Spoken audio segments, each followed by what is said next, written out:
Miguel. Sí, acá estoy. Bueno. FM. ¿Cómo? Un micrófono abierto con mucho ruido. No, Claudia, no pues, te... Ah, sí, sí. decime, Miguel, si estás transmitiendo en vivo, si no voy por ahí. no, corté la música y ahora me dirigí a lo que vos me habías dicho, pero no sale. Ahora voy. A ver, le estoy errando en algo.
Buen día a todos, todas. Les agradecemos nuevamente la participación en nuestra diplomatura. Ahí le paso la palabra a Miguel para que dé el inicio. Miguel. Muy bien, muchas gracias. Muy buenos días a todas las personas que ya se encuentran participando de un nuevo encuentro de esta diplomatura, Sistema Penal y Comunidad, Autogestión y Ética del Cuidado para la Integración Humana y la Convivencia Social. Módulo de hoy, Justicia Restaurativa. Vamos a quienes van a estar participando en esta ocasión: Silvana Greco, el enfoque restaurativo, una pedagogía de corresponsabilización a cargo de Diana Márquez. Justicia restaurativa, público y privado, Constanza Metzadur. Justicia restaurativa y género, Verónica López. Justicia restaurativa y género, Sergio Núñez. Justicia o venganza. Ya estamos entonces, esos son los participantes que hemos mencionado que van a estar en esta jornada y nosotros obviamente siguiendo las alternativas de esta situación que se genera a expensas, recordamos, de esta diplomatura Sistema Penal y Comunidad.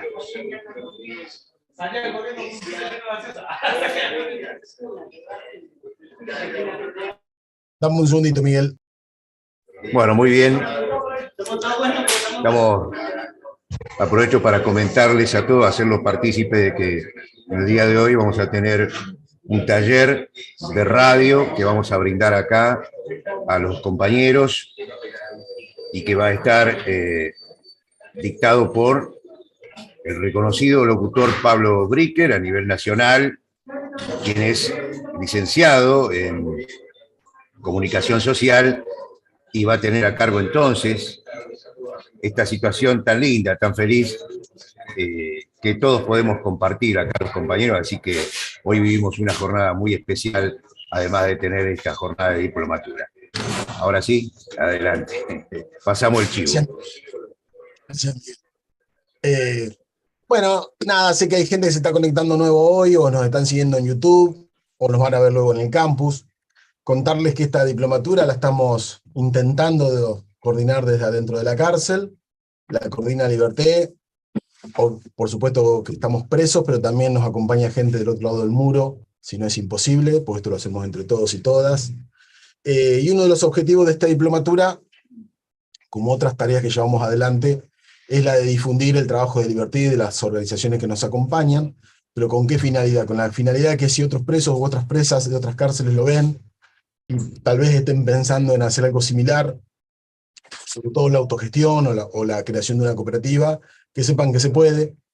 Seguramente muchos ya lo han hecho, lo están haciendo, pero aquellos que no, bueno, por eso difundir el cómo y también sobre todo a lo que apuntamos. No todo lo que exponemos en la diplomatura es que lo hemos hecho, sino que tal vez lo queremos hacer o queremos aprender o queremos mejorar el camino ese que queremos seguir. Todo lo que hacemos en esta diplomatura y en las actividades, como dije recién, también tienen que ver mucho con el sueño o el objetivo. Yo sé que el público que ahora está conectado a esta diplomatura, no hace falta explicarle lo que voy a explicar ahora o contar ahora. Pero esto lo estamos difundiendo y lo ven muchos. Hoy somos 4.700 alumnos en que forma sincrónica y asincrónica siguen la diplomatura. De hecho, en este momento hay 400 y monedita escuchándolo por FM. Estamos transmitiendo la diplomatura en FM en el complejo Batán, para aquellos que no tienen datos y no tienen espacio en el aula. Pero también nos van a escuchar seguramente otras personas, las cuales queremos que se acerquen, como ha dicho Ricardo en algún momento, a la comunidad Liberté. Es que tenemos un objetivo, el sueño ese que compartimos con la agrupación de Víctimas por la Paz y con muchos más, que es que va a ocurrir el día después de cruzar el muro. Aquellos que logremos sobrevivir al infierno, algún día, tarde o temprano, al menos en la Argentina, vamos a recuperar la libertad, incluso yo. Bueno, ¿qué queremos ahí? Hoy están pasando dos posibles cosas. Que el que sale preso o presa de la cárcel sea un ex delincuente, un ex convicto, o un ex preso del cual el vecino y la sociedad se tiene que cuidar, que tal vez es lo que esté pasando hoy, o ser un vecino o una vecina más. Para que cambie una cosa u otra y que lo que seamos un vecino o una vecina más, desde Libertad al menos estamos convencidos que tiene que ver de la manera que transitemos el infierno. La cárcel existe, no estamos de acuerdo para nada, pero existe, la estamos transitando, depende de cómo se transite, va a cambiar. Nosotros apostamos a transitarla con la mayor cantidad posible de derechos y con la mayor cantidad de dignidad posible. Esta diplomatura tiene que ver con eso también. Nada, eso quería decirlo. Gracias, Miguel. Si quieres presentamos, saludo a Ricardo. No, lo que pasa es que dije Ricardo, lo justo lo tengo al lado en la pantallita mía.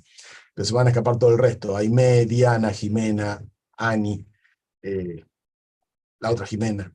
Bueno, todos los que nos están acompañando, gracias. Miguel. Muy bien. Vamos presentando entonces a a Diana Márquez, coordinadora nacional de la agrupación Víctimas por la Paz y directora del área de justicia restaurativa de la Asociación Pensamiento Penal. Es integrante del Comité de Prevención y Solución de Conflictos de las unidades 21 del Complejo Campana, 15 del Complejo Batán, provincia de Buenos Aires, y de la cárcel de Marcos Paz en el Complejo Federal, programa Mario Juliano. Entonces, seguidamente, ya comienza Diana Márquez, a quien la estamos escuchando. Adelante.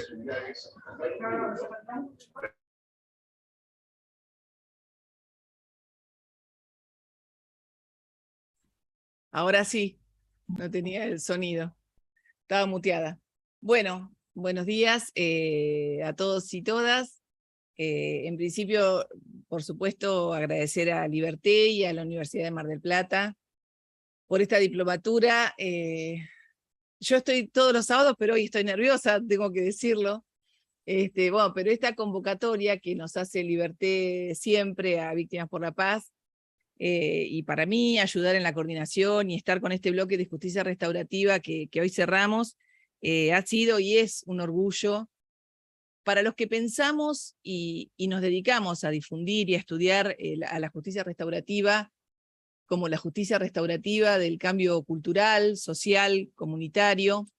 Este bloque es fundamental porque es una manera de repensar la idea de justicia a la que estamos sometidos y nos atraviesa tanto como ofensores, víctimas, y quiero incluir todas las categorías, no sé si intermedias, pero a todos, porque ya quiero salir de hablar de lo binario, de víctimas y victimarios, o de víctimas y ofensores, y entender que hay víctimas revictimizadas, como también hay víctimas de violencia institucional o del propio sistema penal que genera muchas víctimas, que también están invisibilizadas y son víctimas, claramente. Con Liberté hacemos muchas actividades importantes, creo, para los dos colectivos, y desde ya quiero arrancar con una idea que es la del hacer, que para mí es muy importante para no quedarnos solo en la palabra, pensamientos, sino hacer. Y esta diplomatura, como tantas otras iniciativas, son hechos. Y hacer es parte de demostrar que entre los opuestos o supuestos opuestos que somos, que evidentemente no somos tan opuestos, se pueden lograr muchas cosas, potenciando las miradas sobre fenómenos y dispositivos como cárceles, castigos, solución de conflictos, inserción en la sociedad, etc. Porque tenemos la misma mirada sobre eso, y eso creo que es muy interesante y es lo que nos diferencia, digamos, probablemente de otros colectivos de víctimas. La diplomatura marca un hito este año nuevamente, y no dudo que Liberté marcará muchos más. Y eso a nosotros nos da mucha esperanza, nos da ilusión y nos demuestra que el camino que nosotros recorremos para la pacificación y la convivencia está siendo recorrido de la mejor manera. Para nosotros, Liberté es eso y mucho más, pero eso nos alienta y nos da esa sensación de que es por acá, de ir haciéndolo bien de alguna manera. Y en una clase pasada yo hablé del cambio de paradigma y de cuánto duele salir de lo establecido o de lo normalizado, o cuánto le duele a la sociedad salirse de la zona de confort que representa la idea simple pero atrozmente contundente del punitivismo, que es a donde quiero apuntar. Y quiero apuntar hasta hacia el punitivismo porque hay que marcar su absoluto fracaso. Es así, no hay vuelta.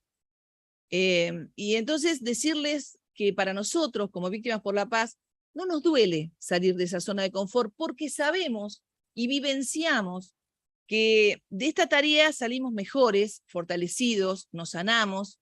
Y yo digo reiteradamente que creo en los y las pacificadores cotidianos que advertimos que la tarea es enorme, ¿no? Pero lo que nos lleva a eso es a cultivar no solo la responsabilidad que nos toca como víctimas de delitos en relación a repensar las causas y en cómo hacer para salir de las espirales de violencia, sino que también nos lleva claramente a cultivar la humildad, que es un valor que me parece que debemos cultivar todos. Pero yo vuelvo con la palabra hacer, porque esa es una de las partes vitales para una organización como la nuestra, que tiene como objetivo tejer redes, cruzar puentes, que nos acerquen unos a otras, que parecemos tan diferentes y lejanos, y que incluso nos han hecho daño. Como siempre digo, ese es el desafío, salir del prejuicio, de los estereotipos y de lo binario, ¿no? de nosotros y ellos. Entonces pensamos y accionamos para reparar los vínculos individuales y sociales. Y para mí, esa es la primera definición que me interesa de justicia restaurativa. Esa, la de la reparación de los vínculos. Y la idea de la justicia del sentido común perdido que debemos recuperar. Así como el protagonismo de las partes involucradas en los procesos penales. Pero la justicia restaurativa, desde mi punto de vista, necesita de un ingrediente fundamental que no está en los códigos y en el bloque convencional que ha firmado Argentina, pero es una palabra que se dice en todos los idiomas y se entiende claramente, y que todos la hemos sentido, u ojalá la podamos sentir, y suele estar devaluada, y es la palabra amor. Sin amor no hay justicia restaurativa. La justicia restaurativa necesita del amor para convertirse en parte del nuevo sentido común. Sin una mirada amorosa y de confianza hacia las partes, estaremos transitando los mismos caminos creyendo que estamos abriendo unos nuevos. Pero este llamamiento a abrir nuevos caminos no es solamente para nosotros, es para todo el sistema penal, para toda la comunidad. Porque nos tenemos que educar en una mirada que se aleje de la venganza, que se aleje del cálculo de la pena como única solución, única medida de justicia, que se aleje de la privación de la libertad como único camino de la solución del delito. Debemos asumir que cuando hablamos de justicia restaurativa, estamos hablando de enfoque, de derechos humanos, de cultura, de educación, de didáctica, de confianza en los seres humanos y de amor. Sí, yo creo que no tenemos que tenerle miedo a la palabra, porque no es una cursilería ni algo New Age. Es un sentimiento tan habilitado como el odio que se esgrime desde cualquier pantalla. Solo que parece que el odio no tiene mala prensa y es más funcional al paradigma punitivista. Y eso nos lleva necesariamente a pensar en que a las personas que están dentro de las cárceles, institutos, etcétera, y salen, porque salen, y eso está muy bien. Si no las abrazamos, si no las cuidamos, si no las contenemos, siempre vamos a tener gente excluida. Y subimos la exclusión de gente que no entró todavía a la cárcel. Es claro que con esas exclusiones nos generamos todo lo que nos generamos como sociedad. Entonces, tenemos que pensar en incluir, en interesarnos por el otro. Hay que mirarnos con humanidad y hay que devolvernos esa mirada de humanidad. Porque ese puente que nosotros, desde Víctimas por la Paz y yo en lo personal, cruzamos 1 y 1000 veces, lo vamos a seguir cruzando, porque nos demuestra que es la única manera que las personas se reconocen, nos reconocemos y podemos replantearnos la violencia ejercida y pensar en clave de futuro. Yo pensaba mucho en qué decir hoy, y entonces en eso pensando encontré una carta que escribí hace 5 años cuando yo decidí contar mi historia en Víctimas por la Paz. Yo ya era integrante de Víctimas por la Paz como operadora en conflicto, y encontré esta carta y la leí y se las quiero leer a ustedes porque tiene que ver con lo que vengo diciendo, con mis convicciones y con lo que voy a terminar diciendo en esta clase. Pero bueno, la quiero leer textual porque eso está escrito así. Y solamente en ese momento lo vieron las personas que estaban incorporadas a Víctimas por la Paz. A ver. Ahí está. Dice así. Víctimas y victimarios convivimos a diario por la calle, cruzándonos en el subte, en el barrio, en la misma familia, y me pregunto, ¿qué hacemos con eso? ¿Cómo nos resignificamos? ¿Cómo salimos de la victimización y revictimización que nos hace vulnerables? Nos movemos en un ambiente en el que mientras nuestro ser está tratando de salir hacia adelante, hay profesionales y medios de comunicación que machacan hasta el cansancio mensajes de desesperanza y venganza. Una persona abusada no se recompone más. Una violada, menos aún. Un asesinato de un ser querido obliga a que te conviertas en un ser macabro y vengativo. Una víctima de robo hace que seas una persona llena de ira, porque no pudiste o no supiste cuidar tu propiedad privada, etc. Así podemos enumerar cada uno de los delitos que queramos, y si dejamos que estos mensajes operen sobre nuestra capacidad de discernimiento y nuestra voluntad, veríamos que su influencia nos iría convirtiendo en personas sin grandeza, ni capacidad de transformación, y nos volvería ciegos hacia el otro, que comparte el mismo espacio, que es un ser humano, y que inevitablemente convive junto a las víctimas. Entonces, suceden movimientos contraculturales, casi milagrosos, como Víctimas por la Paz, en los que se habla de convivencia, de integración, de pacificación, y aún con todo lo difícil que es instalar estos temas en una sociedad como la nuestra. Yo fui víctima de un delito grave.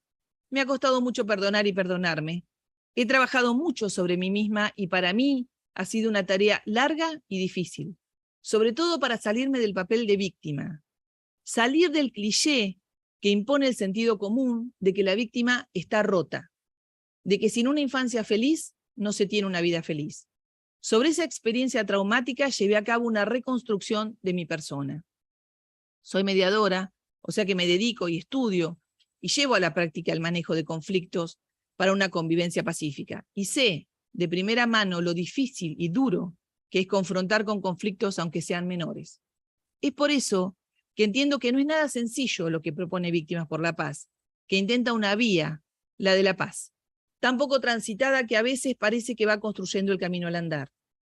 Pero esto no sería posible si no fuera porque Víctimas por la Paz está compuesta por personas que han dado un salto cuántico en la vida. ¿De qué va ese salto? ¿Cómo lo lograron? ¿Y qué piensan de la vida de los otros? ¿Cómo son con los demás conflictos? Son preguntas que deberíamos poder contestar para hacer alguna generalización, aunque sean injustas. Y primera y única palabra clave, amor. El amor, sentimiento positivo que nos hace estar cerca de nuestra humanidad bondadosa, generosa y clara. Segunda, protagonismo. Para dejar de ser víctima, hay que ser protagonista de la propia vida.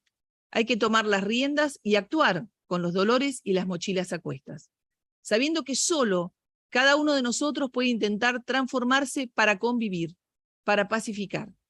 Porque los ofensores, algunos con intención, otros sin intención, están por todos lados y también son víctimas.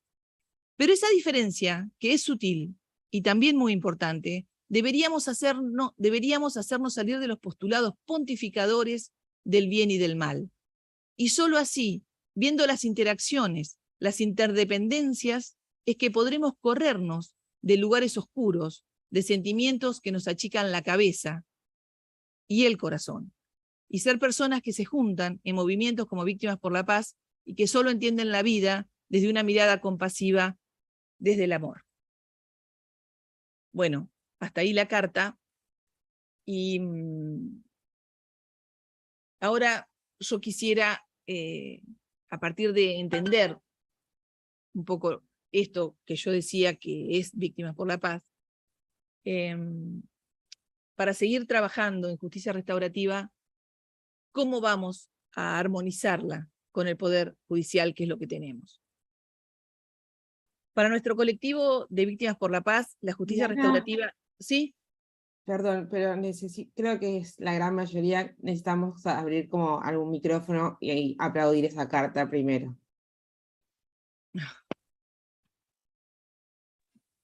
Ahí pueden abrir micrófonos.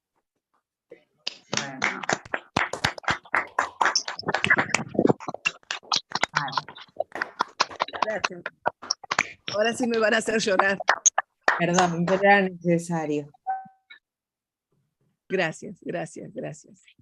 La puse en el medio para no terminar llorando. Diana, bueno, sí. Diana, aprovecho para avisarte que te quedan 5 minutitos. A Ani se le colgó internet, por eso te aviso. 5 minutos para cerrar. Bueno, yo lo que quería decir es que la justicia restaurativa es fundacional para nosotros.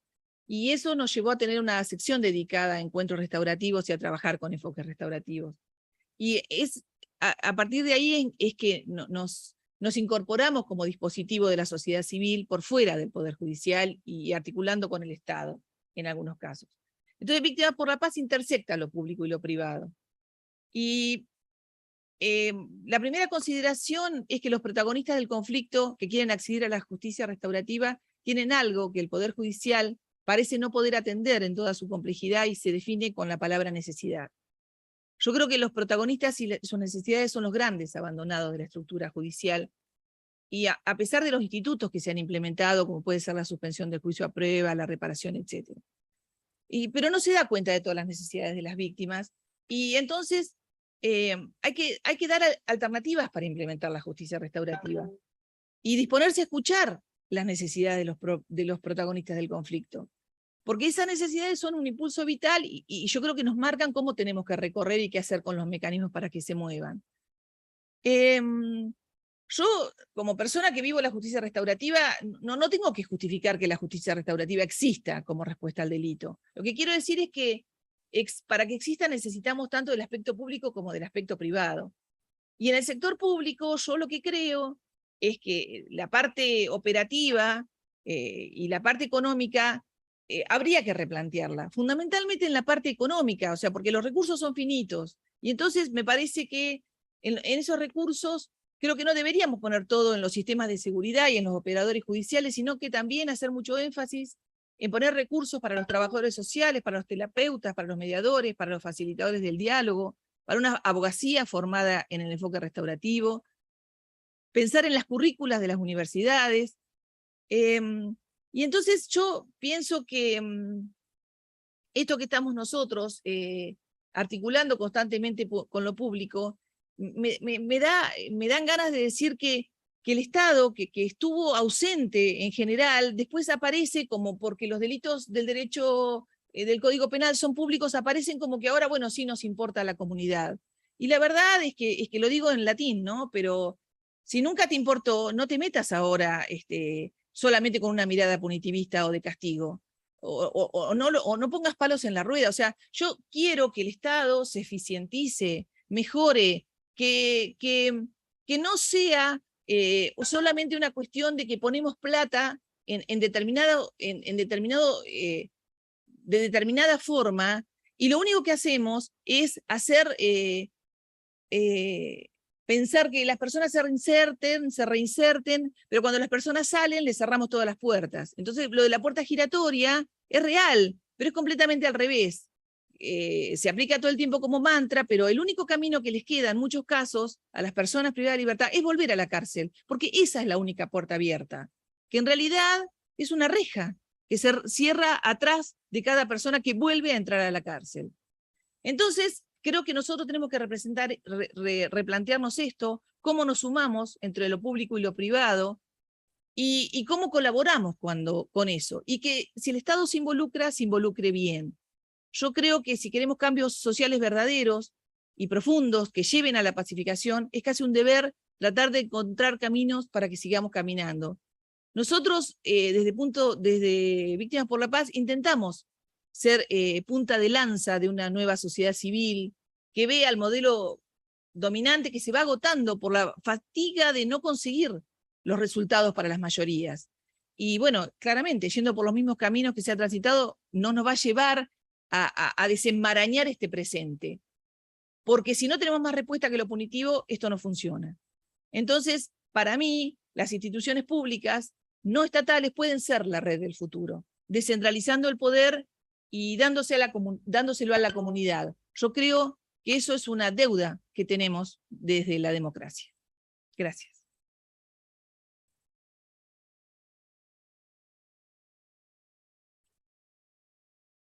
Diana querida, bueno, un minutito antes, tenés un minuto más si querés para decir una palabra más, son y 34, ¿ah? Bueno, gratitud infinita querida Diana, no solo por la acción sino por tu ser. Si me permiten compartir una pequeña inferencia que teníamos en el chat del grupito de Justicia Restaurativa, esta mañana Diana dijo, ay, estoy nerviosa. Y bueno, yo le contesté que en realidad no entendía por qué, porque Diana Márquez no está exponiendo sobre un tema, como muchas veces hacemos los académicos. Diana Márquez está exponiendo, está disertando sobre una acción de grandeza. Esos son Víctimas por la Paz y es Diana Márquez, una acción de grandeza. Exponen de lo que son, hablan de lo que son, así que eso tiene un valor inconmensurable. Tenerte acá, Diana. Gracias, gracias. Gracias. Muchas gracias. Gracias, Diana. Bueno, yo sin palabras, no mucho más para decir, más que vivimos con acciones en Liberté lo que Diana dice en palabras. Porque las cosas pueden sonar lindo cuando se dicen, suenan lindo, después hay que sostenerlas con acciones, como dije recién. Y damos fe desde Liberté que se cumplen con acciones. Bueno, yo ahora a Miguel le voy a pedir que presente, pero voy a pedir, si son tan amables, por favor, ayer falleció un compañero de Liberté, un minuto de silencio. Nómbralo, Pampa, por favor. Sí, José.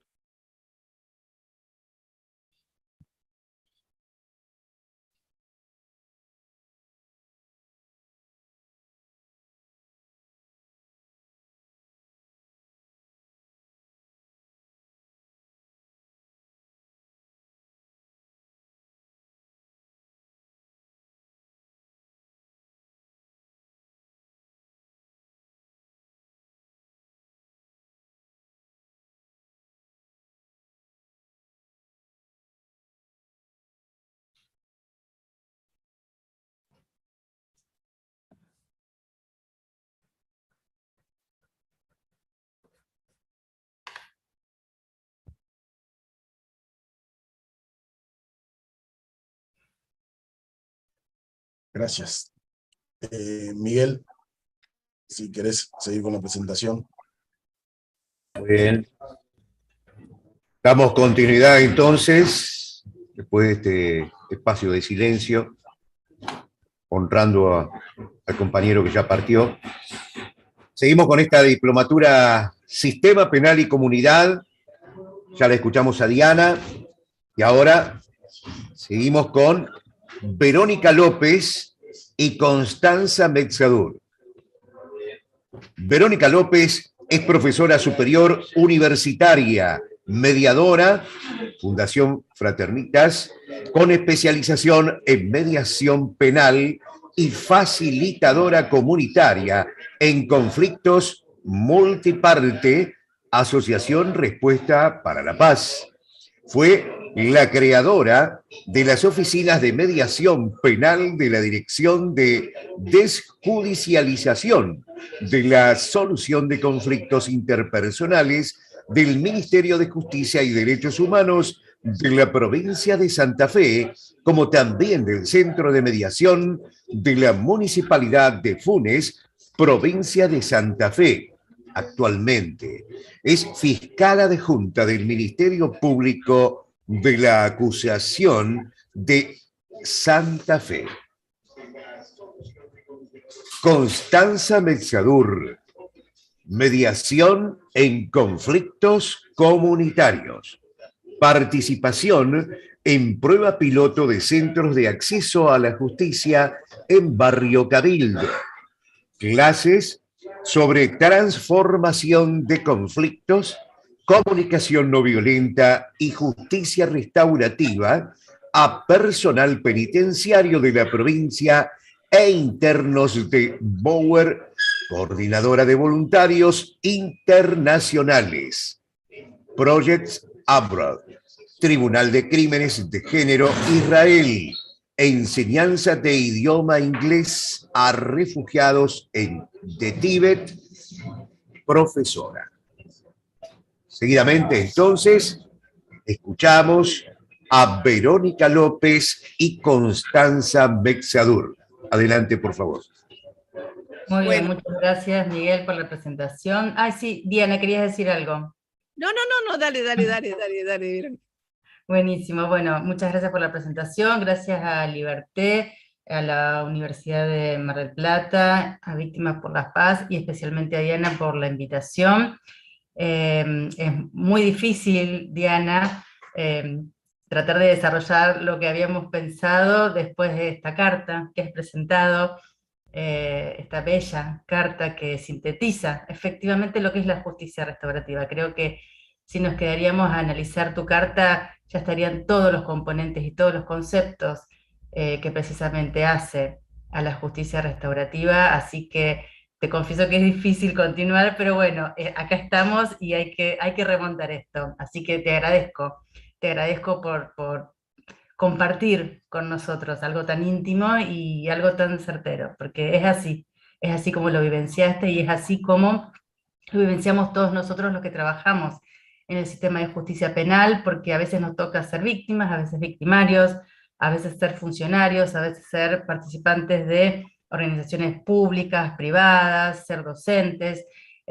Muchas veces lo hemos hablado con Diana y con el grupo del cual formamos parte, en que muchas veces esta situación restaurativa la tenemos inserta en el cuerpo. Y a veces uno se pregunta ¿por qué? ¿Por qué creen esto?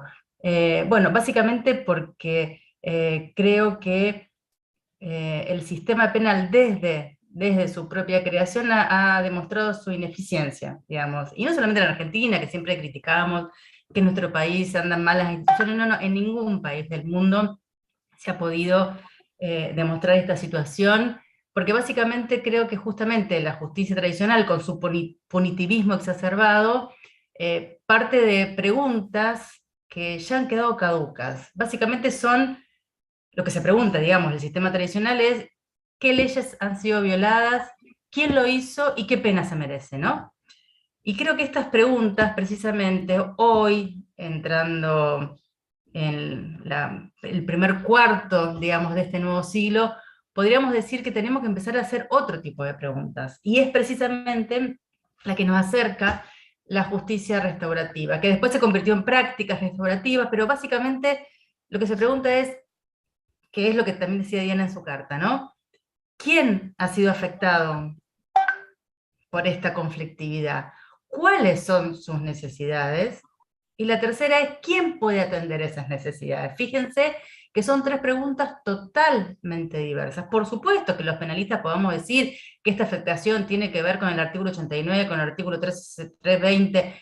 Después lo veremos, digamos, la adecuación típica es muy sencilla, pero es mucho más complicado saber qué le pasa, qué necesita, quién puede resolver esas necesidades. Yo como fiscal, que soy fiscal penal, es lo que le pregunto a cada una de las víctimas que vienen a contar sus situaciones, ¿no? Más allá de qué pasó, quién fue, si tiene evidencia, que por supuesto también lo hacemos, es mi función y no las dejo de cumplir, es ¿qué necesita?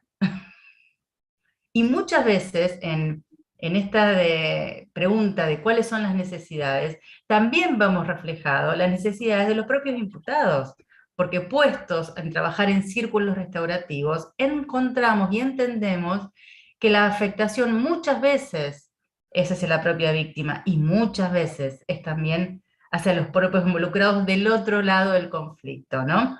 Entonces, precisamente estas tres preguntas pueden calarse, pueden empezar a trabajar dentro incluso de la justicia tradicional. Yo soy fiscal penal, necesariamente imputo, utilizo salidas alternativas y cuando no tengo otra oportunidad, elevo a juicio y buscamos la imposición de una pena. Pero incluso en este tránsito tradicional se pueden aplicar prácticas, preguntas, formulaciones que tengan que ver con estas tres preguntas iniciáticas. ¿Quién se ha afectado? ¿Qué necesita? ¿Y qué la puede cumplir? ¿Por qué?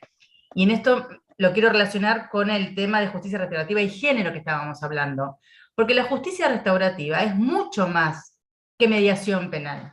Si bien en Argentina se produjo, digamos, un crecimiento de los métodos alternativos de la mano de la mediación, primero civil y después penal, la mediación penal no acota las formas de intervención restaurativa. Si quieren, básicamente puedo nombrar, Wachtel habla de escucha, declaraciones afectivas, preguntas restaurativas, pequeña reunión restaurativa, círculos restaurativos, mediación, reuniones restaurativas. Digo, en un solo cuadrito podemos encontrar 4, 5, 6, hasta 9 posibles intervenciones restaurativas, que solamente la mediación es una, y que tiene muy definida cuáles son sus mecanismos. En Argentina en general se tiene la idea de que no se pueden mediar conflictos derivados de cuestiones de género. Y hasta es entendible esta conclusión. ¿Por qué? Porque la mediación como estructura necesariamente debe tener un imparcial, que es el mediador, y dos partes en equilibrio de condiciones que puedan negociar sobre sus diferencias. Todos sabemos que en ciertas cuestiones de género este equilibrio no se da precisamente, sino que hay un desequilibrio, un ejercicio de poder de uno sobre el otro que muchas veces empieza con una cuestión psicológica, verbal, y hasta puede terminar en una cuestión física. Por lo tanto, también tal vez estamos de acuerdo con que la mediación no es la práctica restaurativa que mejor podría funcionar para cuestiones de género, pero no agotemos la mediación como posible práctica. Podemos hacer reuniones restaurativas, círculos restaurativas, preguntas restaurativas, declaraciones afectivas, escucha activa que tenga que ver, porque las prácticas restaurativas son formales e informales, son muchísimas, son variopintas. Lo que somos expertos en justicia restaurativa y somos facilitadores, podemos identificar desde la primera entrevista con esa persona que está sufriendo algún tipo de conflictividad, qué posible respuesta restaurativa podemos empezar. Y es muy probable que en el momento que vayamos avanzando, podemos decir, no, esta práctica no conviene por lo que fuimos avanzando, ahora conviene esta otra. Y ahí ir variando de sistema. Esa es la característica de la justicia restaurativa, la informalidad y la posibilidad de, en el momento que se van recabando datos y se van caminando hacia esta situación, vamos a poder ir viendo diferentes enfoques. Negar la justicia restaurativa en tema de género es negar o negarle a la víctima que es una víctima muy especial, que es una víctima vulnerable, que es una víctima que necesariamente muchísimas veces se va a seguir conectando con su victimario por los lazos familiares que quedan, hijos, parientes, amigos, situaciones. Entonces, negarle una práctica o una pregunta restaurativa a la víctima de cuál es su necesidad y quién puede afectar esa necesidad, es negarle su derecho. Y significa aplicarle sobre sí misma, además del sufrimiento que ha sido tal cual víctima, es negarle la posibilidad de su propia decisión, en un estado paternalista, punitivista, que viene a decidir sobre ella sin preguntarle siquiera cuáles son sus necesidades. Alguien le pegó, necesariamente tiene que ir preso. Punto final. Eso dice el punitivismo tradicional. Desde la justicia restaurativa decimos, tal vez esa es una forma de resolución, y en este proceso tal vez deberíamos preguntarle a la víctima qué necesita, qué quiere, quién puede hacerse cargo de estas necesidades, porque muchas veces es el victimario, o muchas veces es la propia víctima, o muchas veces es el propio Estado. Entonces, negarnos a la posibilidad de pensar que la justicia restaurativa puede ser una forma de resolución de cuestiones de género es verdaderamente retroceder 200 años. Recordemos que el Código Penal, cuando se sanciona en 1921, la única posibilidad de decisión de la víctima sobre su propio delito era precisamente los delitos sexuales. Permitía que la mujer se case con su ofensor y de esta manera anulando la posibilidad de persecución penal.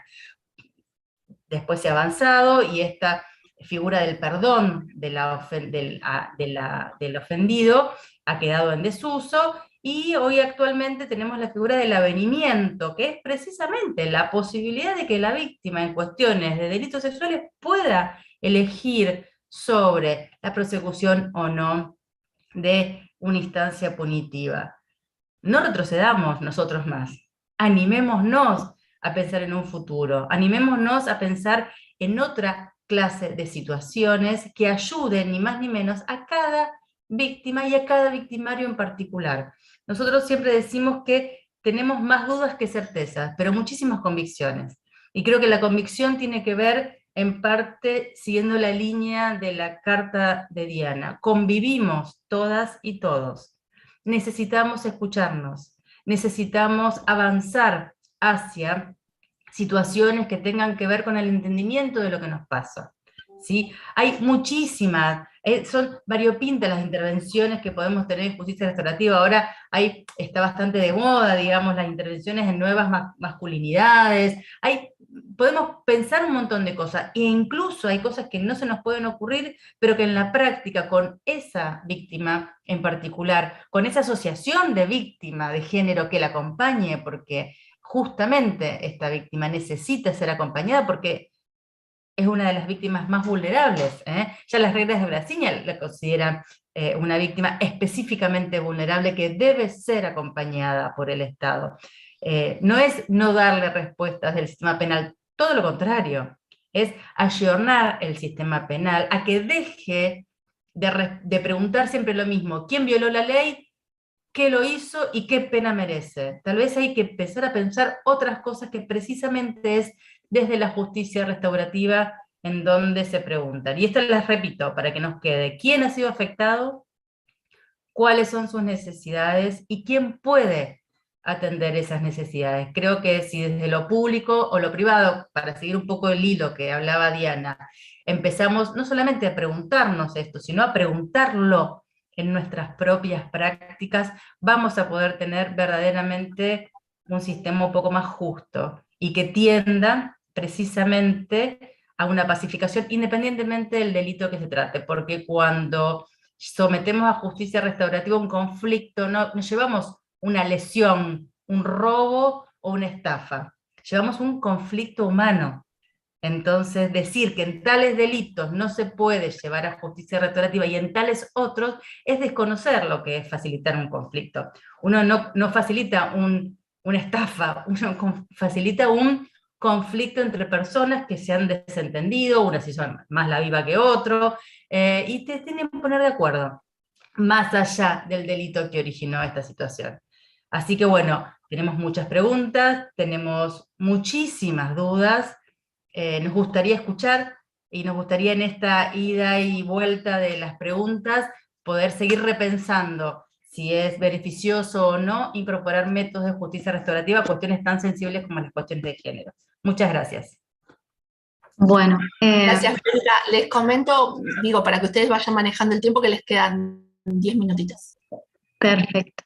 Bueno, buenos días a todos. Me sumo también a los agradecimientos y a la posibilidad de estar en este lugar. Bueno, y Diana, nada, increíble.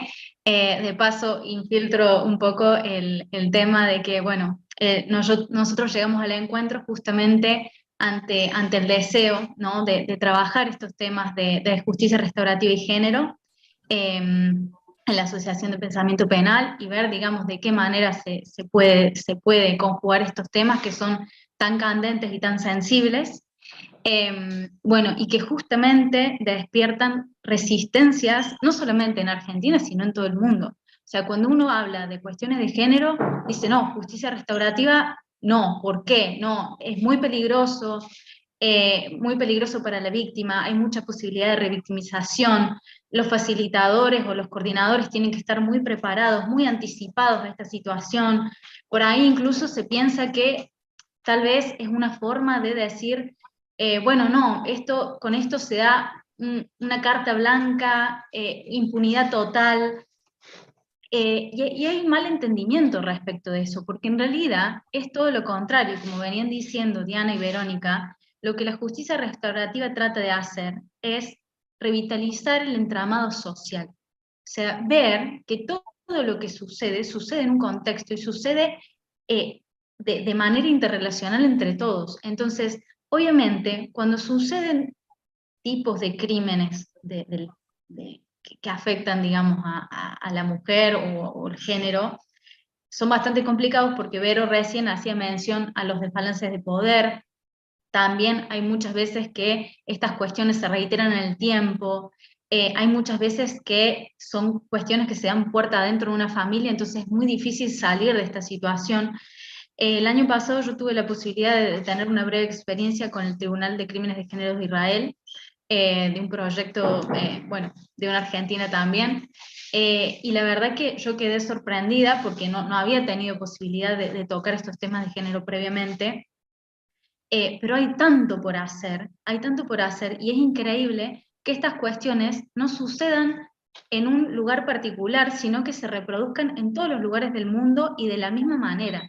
Entonces, por ahí está bien, y me parece que tenemos que encontrar la manera de conjugar lo particular y el caso concreto con el cual trabajar, y también la cuestión más sistémica, más cultural, que hace de tierra fértil de que justamente estas situaciones se reproduzcan y en todas las estadísticas a nivel mundial figuren los femicidios, la violencia contra la mujer, violencia doméstica, abuso sexual y un sinfín de crímenes que tienen que ser abordados, y tienen que ser abordados esto en el contexto, en el ver también cómo estos crímenes influyen sobre las identidades de los involucrados.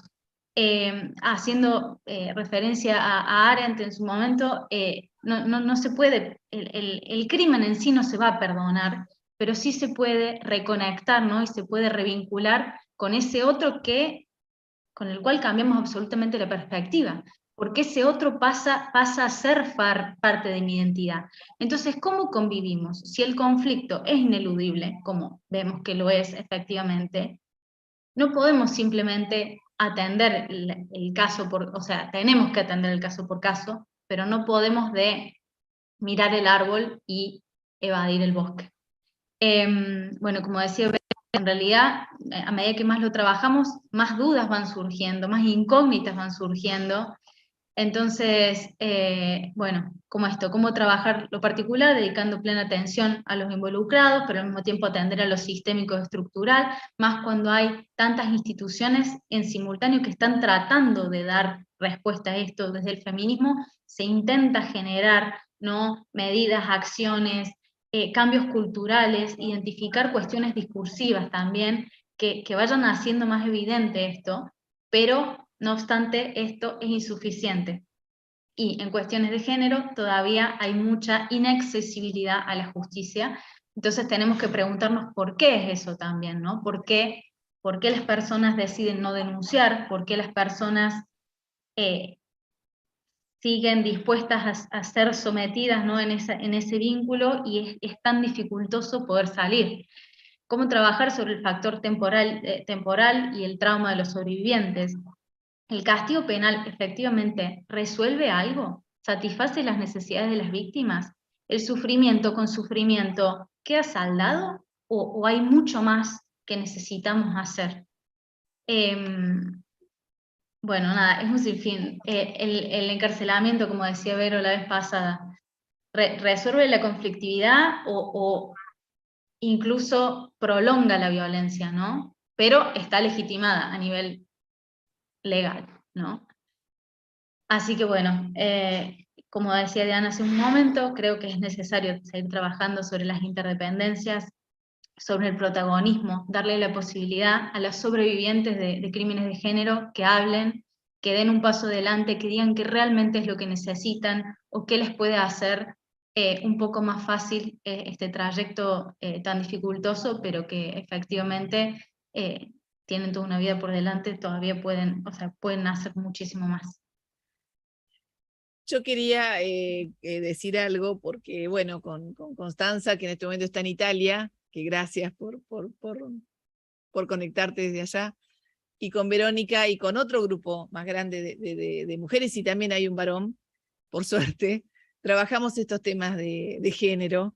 Y una de las cosas que a veces hemos pensado es en esto de que siempre hablamos del principio de oportunidad, y hay algo que también debemos pensar, que es el principio de realidad.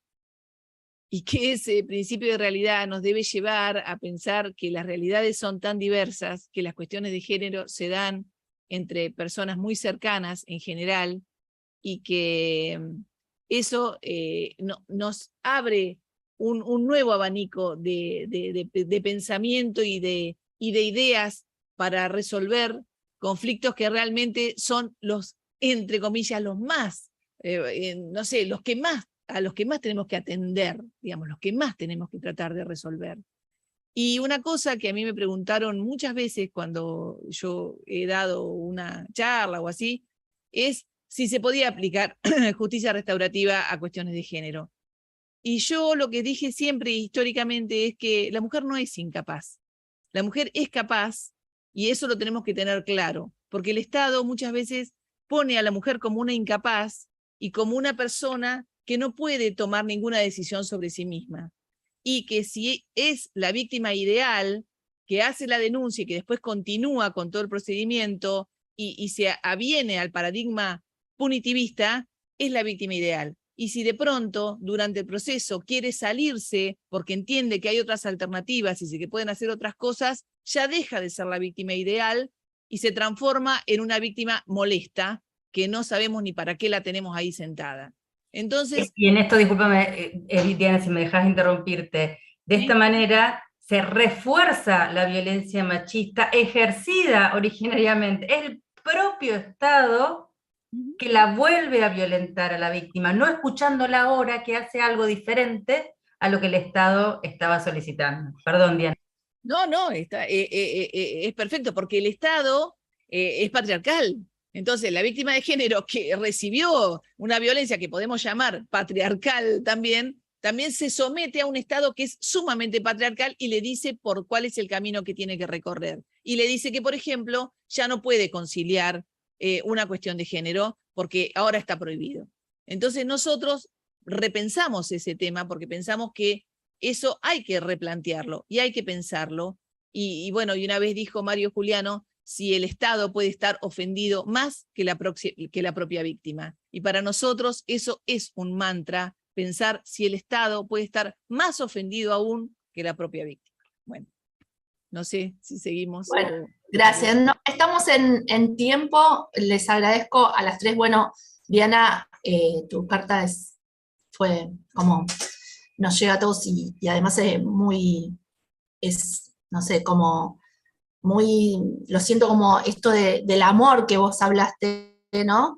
Tiene que ver con esto, con todo lo que escribiste y todo lo que le entregas a tu tarea diaria. Y Verónica, Constanza también, porque también hacen lo suyo desde otros lugares, y junto con Diana, así que les agradecemos muchísimo la participación hoy en la diplomatura, en un tema que es súper, súper importante, y también cambiando un poco la mirada, ¿no? Porque la sociedad, no solo desde el punitivismo, pero en particular sobre estos tipos de afrentas o de ofensas, bueno, también hay que repensarse a cada momento, ¿sí? Como para que todo sea más amor, como dice Diana, y yo comparto totalmente, te agradezco.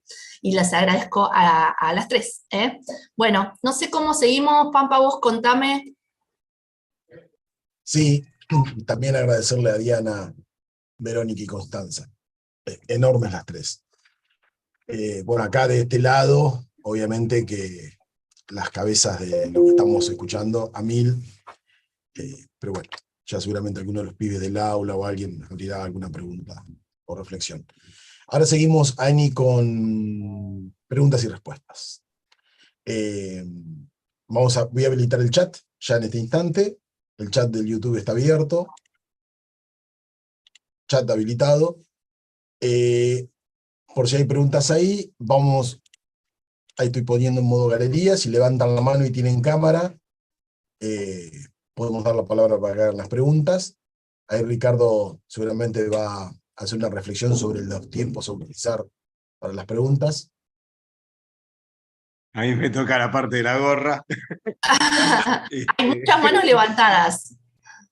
Marcelo bueno, Pereira, vi recién. Lo único que les pedimos, compañeras y compañeros, es que hagan preguntas y no hagan presentaciones de sí mismos extensas, porque si no, no terminamos más. Así que al punto, le damos micrófono a Marcelo, que fue el... Por favor. O sea, mídanse un poquito con el tiempo, porque así preguntan todos y todas. Así es. Bueno, yo las prioridades que voy a tratar de utilizar, y digo voy a tratar, es que tengan cámara, si están en contexto de encierro, si yo al menos tengo ese dato, y si no, bueno, si nos dan los tiempos a todos. Voy con Marcelo, que lo veo primero en mi lista acá.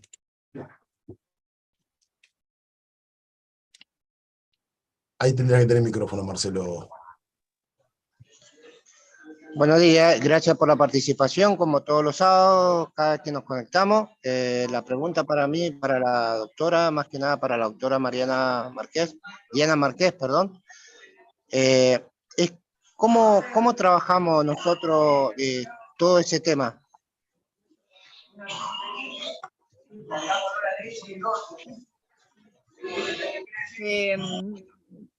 Perdón, pero el tema restaurativo, decís, todo ese tema, ¿cómo accedes a la justicia restaurativa? Claro, desde el lado de nosotros, del lado de victimarios, ¿cómo accedemos a ese tema o a tratar de restaurar nosotros con las víctimas el daño ocasionado? ¿Cómo podemos restaurarlo? ¿Cómo podemos encarar toda esta situación y demostrar que más allá de todo lo que hemos vivido, que este lugar también a nosotros nos hace reflexionar sobre el daño que nosotros hemos causado y del arrepentimiento que por ahí podemos tener, porque por eso nos anotamos en todo esto, empezamos a cursar, empezamos a tener conocimiento. Creo que muchos de los que estamos detenidos muchas veces no tenemos conocimiento y ese es el problema. Que cuando nosotros empezamos con una escuela, después con la secundaria, después con la universidad, empezamos a adquirir conocimiento, valores y empezamos a valorar muchas cosas que antes no teníamos. ¿Cómo nosotros encaramos toda esa situación? ¿Cómo más allá de que podemos tener un taller psicológico de la empatía, ponernos en el lugar de la víctima y todo lo demás, también necesitamos, como dice usted, sanar del otro lado? ¿Cómo hacemos con toda esa situación? ¿Cómo la encaramos? ¿Cómo la llevamos adelante? Marcelo, Verónica, ibas a decir algo. Sí, si me dejás, Diana.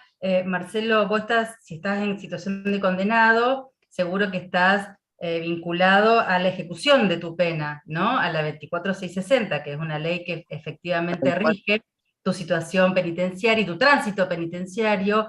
Debes tener un defensor de ejecución penal, y si no tenés, estaría bueno que te contactes con él, con ella, para verificar alguna posibilidad de alguna salida restaurativa dentro de tu tránsito penitenciario, ¿sí? A veces los defensores de ejecución, yo fui de hecho defensora de ejecución penal en su momento, no están muy ayornados en el tema, pero bueno, podría mirar dentro de donde vos estás si hay algún servicio de justicia restaurativa que te pueda asistir en ese momento. A la justicia restaurativa puede acceder cualquiera, víctima, victimario, familiar, vecino, maestro, maestra. Entonces es el lugar donde se hace justicia restaurativa cerca donde vos estás privado de libertad, te podrían dar una mano específicamente en el tema que vos estás solicitando, más allá de que vos estás estudiando y todas las demás cuestiones, ¿no? Voy a hablar.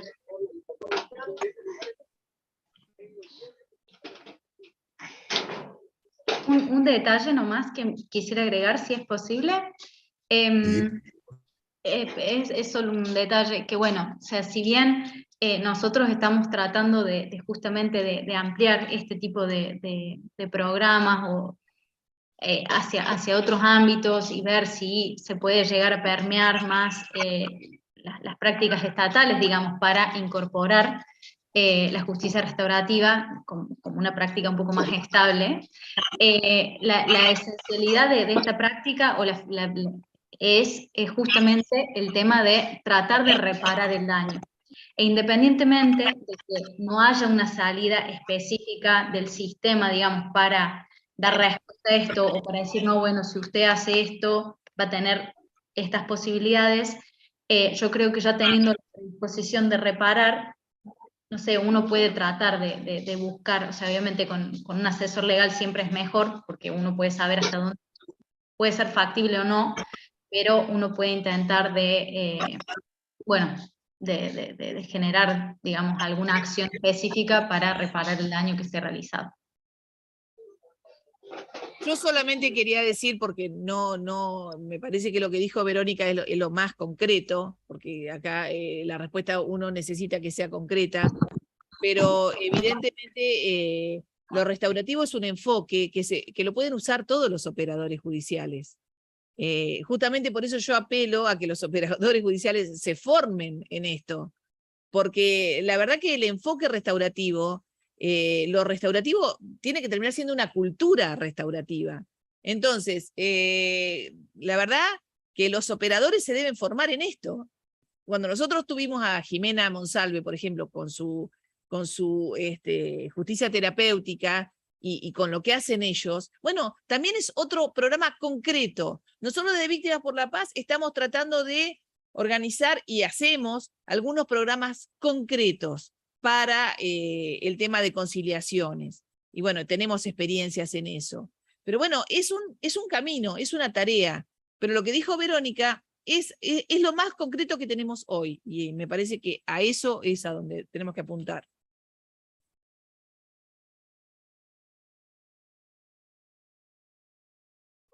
Gracias. Le doy la palabra a Sabrina. Hola, ¿qué tal? Buenos días a todos. Yo quería saber cómo se aplica la justicia restaurativa hacia los presos y hacia las chicas de violencia de género.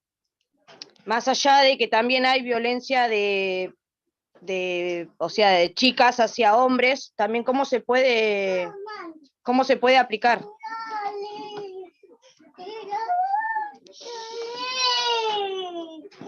Si quieren comienzo yo, chicas, Diana y Constanza. ¿Cómo estás? Muchas gracias, Sabrina, por la pregunta. Generalmente las violencias de género ejercidas de mujeres hacia varones se toman como delitos comunes, digamos, no tienen una caracterización específica, por lo tanto cualquier tipo de salida restaurativa podría ser aplicada sin ningún tipo de dificultad. No pasa lo mismo con la violencia de género ejercida de varones hacia mujeres, que en la mayoría de las provincias, no sé en qué provincias estás vos, pero yo que soy de la provincia de Santa Fe, desde febrero del año 2018 está prohibido por ley. El Código Procesal Penal lo prohíbe específicamente la conciliación y la mediación como forma de resolución alternativa, que antes del 2018 no decía nada, y de hecho se podía hacer en la práctica.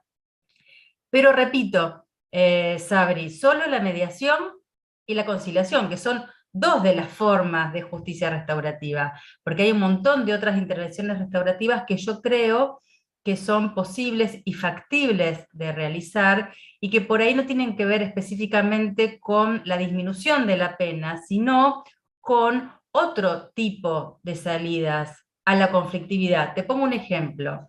Yo trabajé justicia restaurativa en un caso de homicidio, que si bien lo que se acordó en el encuentro restaurativo no fue el perdón de la condena, porque la ley no lo permite, el chico salió condenado, pero sí permitió encontrarse al acusado con el padre de la víctima, con la mamá de la víctima y con toda la familia, para dialogar sobre las cuestiones que en el barrio seguían produciéndose a partir de ese homicidio, porque después había denuncia por amenazas, violación de domicilio, abuso de armas, había un montón de otras cuestiones que eran, la respuesta al delito, exactamente. Si me hace así, Sabri, claro, sabes de lo que estamos hablando. Entonces, no se acordó sobre el homicidio, la ley no lo permite, sí se acordó sobre todas las consecuencias derivadas en el barrio de esa conflictividad penal originaria. Y fue maravillosa. Yo no era la fiscal de la causa de homicidio, que era otro el fiscal que me convocó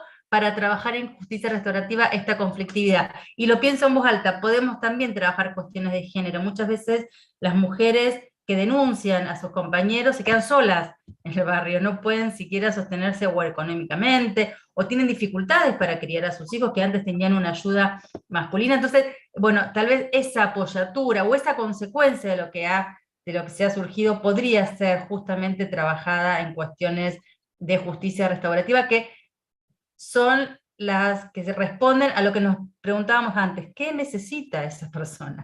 ¿Qué necesita esa víctima específica en ese caso en concreto? Preguntarle, ¿qué necesitas vos, che? ¿Qué crees? Y con eso uno abre. Si me pide, si la respuesta es algo ilegal, porque me lo han respondido varias víctimas, quiero que él muera, bueno, yo no te puedo ayudar en eso. Pero tal vez lo que quieren sí lo puedo ayudar desde el Estado, entonces precisamente eso, es seguir repreguntándose. O que vaya preso, sí, bueno, eso sí, los fiscales estamos para eso sí podría llegar a ser, ¿no? pero esto es interesante, que no se puede hacer una respuesta genérica, sino al caso concreto. ¿Qué necesita esa víctima en particular? Yo te iba a decir, Sabrina, que nosotros con Víctimas por la Paz hemos hecho encuentros restaurativos a partir de homicidios. También, bueno, el último fue sobre un robo con un doble homicidio. Y una de las víctimas necesitó hacer y el ofensor necesitó hacer un encuentro restaurativo. Nosotros con Víctimas por la Paz lo hicimos. Fue el encuentro restaurativo, volviendo a lo público y lo privado, privado. Pero después, ¿qué hicimos? Nos juntamos con el juez a la tarde, o donde a la mañana nos juntamos con las víctimas y el victimario y la comunidad, porque la justicia restaurativa necesita de la comunidad. Nos juntamos después con el juez, con el secretario, con la fiscal, qué sé yo, para explicarles qué habíamos hecho. Y se elevó una carta, un informe sobre lo que habíamos hecho. Y para ese muchacho que está condenado, porque está condenado por el doble homicidio, lo que le significó fue las salidas transitorias. Y lo que le significó a él fue ir pudiendo hacer no la morigeración, bueno, no me acuerdo cómo se llama, la progresividad de la pena de otra manera. Entonces, estos encuentros generan movimientos, y no hay ninguna duda. Y esos movimientos que se generan dentro del Poder Judicial también. Por eso yo comentaba en el caso nuestro, porque el caso de Verónica está dentro del Poder Judicial, y en el caso nuestro que estamos por fuera, pero que igual intersectamos con el Poder Judicial, llevando algo de lo que sucedió afuera, como fue en este caso un encuentro donde sí hubo perdón y una serie de cosas, para que eso impactara en la causa de este muchacho, que hoy sigue estando preso, pero sale todos los fines de semana y se le ha bajado la condena.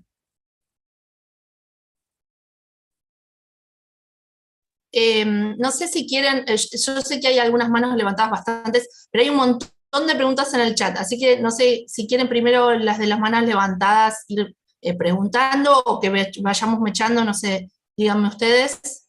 Sí, A mí igual, me gustaría hacer, Perdón. me gustaría hacer una aclaración, o más, o pedirle en todo caso a nuestras compañeras expositoras, porque me parece que en el chat aparece una pequeña discusión acerca de si se llama violencia de género, la violencia de las mujeres hacia los hombres. Nosotros acá específicamente tratamos la violencia de los varones hacia las mujeres, y quizás pueden especificarlo esto un poquito, cuál es la posición, digamos, de las expositoras, para que no dé lugar a confusiones acá o a discusiones de que se trata de que la justicia es feminista, de que la justicia es machista, algunas controversias que hay aquí en Sí, el no, chat. y en la misma línea de lo que dice Ricardo, mi mano era por una pregunta que quería hacer, pero también como para bajarles un poco la exigencia de las expositoras de hoy, contarles a todos y a todas que el próximo módulo que vamos a dar es el de género, y una de las cuestiones fundamentales que vamos a abordar es todos los conceptos sobre los estereotipos y qué implica las cuestiones de violencia de género, qué no, por qué. Entonces, más allá que a mí me interesaría mucho, y mi pregunta tenía que ver con una cuestión sobre género y justicia restaurativa para las expositoras, que sepan este dato. Aprovecho y hago la pregunta y por ahí suma para la respuesta también, si creen que tener confusiones de la corte para abajo, me refiero al fallo Góngora, donde hace una lectura errada de qué nos exige el ámbito internacional para abordar la violencia de género, como como censurando la posibilidad de juicios restaurativos, si eso no hace que después toda la justicia tenga respuestas cerradas a cómo se deben abordar los casos de violencia. Eso. La verdad, Jimena, te agradezco que hayas traído el fallo Góngora, pues muy interesante. Para los que no lo conozcan, lo resumo muy brevemente. Lo que hace es, de alguna manera, fijar un precedente justamente afincado en tratados internacionales, básicamente la Convención de Belém do Pará, en que no se prohíbe, pero se genera la posibilidad de no ir a una salida alternativa en cuestiones de género, por tanto no se conseguiría de esta manera la satisfacción de los derechos de las víctimas de género. Y uno lee el fallo Góngora, que es interesantísimo, es muy importante, no solamente para los movimientos feministas, sino para todo el sistema jurídico penal en general, porque habla precisamente del caso específico, que era el que llegó a apelación, digamos, de la aplicación de una probation, ¿no? De una de las salidas alternativas, no es de todas. Un procedimiento de abreviado es una salida alternativa, una conciliación, mediación también es una salida alternativa, pero es diferente. Específicamente lo que se apeló, y creo que también estoy de acuerdo con ese fallo, más allá que es vinculante para los que trabajamos en el sistema de justicia penal, lo comparto, es que a veces en la probation lo que se hace es un acuerdo entre imputado y su defensor y fiscalía, no teniendo siquiera la posibilidad de que la víctima pueda expresarse, o de hecho se puede expresar, pero no es vinculante la decisión de la víctima para la firma de una probation según nuestras leyes. Y en este caso sí, se deja abandonada la víctima, y además también lo que se hace en esta situación es no seguir un proceso, la probation interrumpe, es la suspensión del juicio a prueba. Esta es lo que resuelve el fallo Góngora. La justicia restaurativa es todo lo contrario. No suspende nada, al contrario, hay un proceso en todas las instancias de justicia restaurativa, hay un proceso, y que este proceso tiene que responder a las garantías constitucionales previstas para cualquier proceso penal o cualquier proceso de justicia restaurativa, el derecho de las víctimas, el derecho a un juicio justo, el derecho a defensa. Digo, los procesos de justicia restaurativa son a nivel de garantías de derechos del imputado y de la víctima, exactamente iguales que los procesos penales. Entonces, no se suspendería nada con la justicia restaurativa, al contrario, se continúa, y a diferencia de la probation, en los procesos de justicia restaurativa sí se escucha a la víctima, y la decisión y la voluntad de la víctima es vinculante. Primero, para ir a un proceso de justicia restaurativa, sin la voluntad de la víctima no se puede ir, y del imputado por supuesto, pero básicamente en eso difiere, por lo tanto, lo que decía la compañera, me parece que hay que hacer una relectura del fallo Góngora en el sentido de volver a ver si incluye o no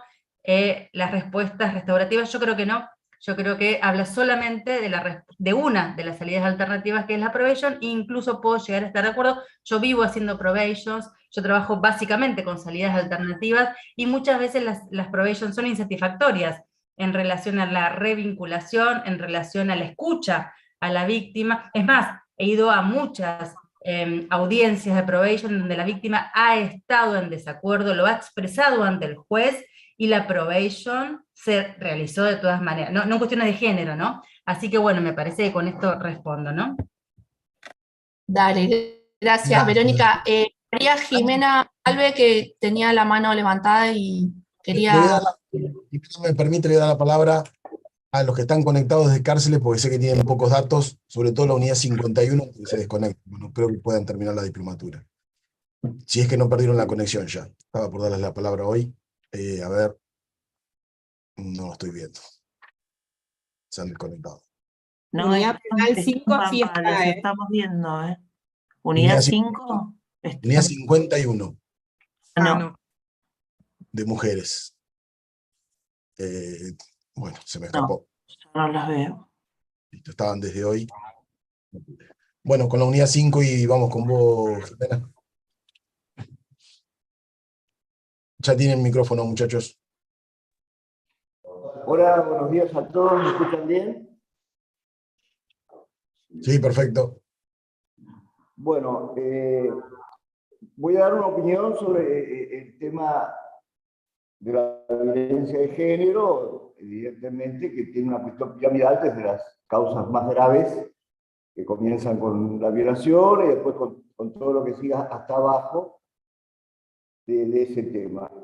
Es evidente que todo el movimiento que estalló en el mundo, con el cual estoy totalmente de acuerdo, porque la mujer durante muchísimos años fue sometida por una cuestión patriarcal, callando muchas veces un montón de cosas que le sucedían, estalló en el mundo prácticamente de golpe.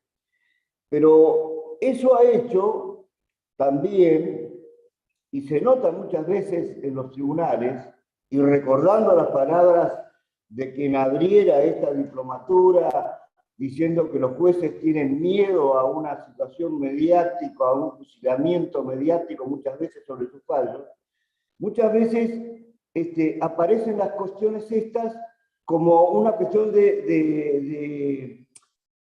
por decir de alguna manera, de cazadores de brujas, ¿no? Entonces, encontramos muchas veces en estas situaciones prácticamente ni pruebas ni semipruebas de un caso determinado, pero sí la cuestión determinante de repente de una víctima hace que no importa si hay pruebas o no. Entonces, la justicia aparentemente pasó de ser eso no es, a me parece, quizás, tal vez, puede ser, y entonces condenamos. Esto sin justificar absolutamente nada, al contrario, son delitos totalmente repudiables, pero sí voy a la realidad. Y sin ofender a nadie y no generalizar tampoco, encontramos fiscales que en lugar de buscar la verdad, buscan simplemente condenar. No les interesa si el tipo fue, si no fue, si la cosa fue así. Simplemente buscan la manera de condenar y hasta mienten para condenar a una persona. Y eso sucede, aunque de repente para algunos no suceda, eso sucede. Entonces, es evidente que se necesita un cambio y que los movimientos como Marcos de Paz y todos los demás movimientos que se han aunado hoy en búsqueda de una nueva forma de encontrarle al sistema judicial, al sistema carcelario y a la sociedad misma son importantísimos. Porque hay algunos que somos víctimas de un sistema y que hemos sido condenados siendo inocentes y que nadie nos pregunta o nos hace las preguntas que la doctora Verónica López muy acertadamente pone sobre la mesa hacia las víctimas.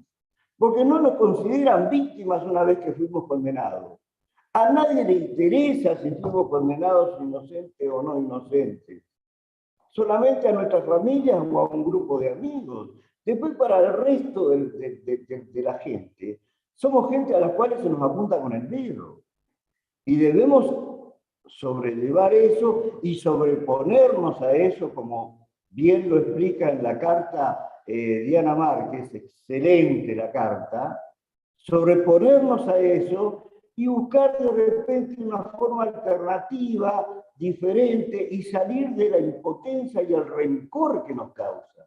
Porque encima los que venimos presos de esa manera, recibimos de un sistema carcelario nefasto un montón de cosas con las cuales debemos vivir durante el tiempo de la condena. Y que la sabe, yo vuelvo a repetir, la sabe todo el mundo que trabaja en el sistema judicial, pero muy pocos son los que se interesan por eso. Muy pocos. Generalmente los que se interesan por eso son gente que no tiene nada que ver con el Poder Judicial, que vienen desde la educación o vienen desde otros lugares a las cárceles y comienzan a trabajar, y entonces ahí sí se le empieza a sumar gente del Poder Judicial para tratar de ver cómo estamos ahí, porque se necesitan todas las patas para asentar una mesa, se necesitan 4 patas: el Poder Judicial, el Poder Político y la sociedad y los presos, porque si los presos no estamos en esa discusión, como esta maravillosa diplomatura nos da la oportunidad a aquellos que estamos de este lado de poder hablar, es imposible. Habrá mesa de 3 patas, no digo que no, pero las que mejores se asientan son las de 4.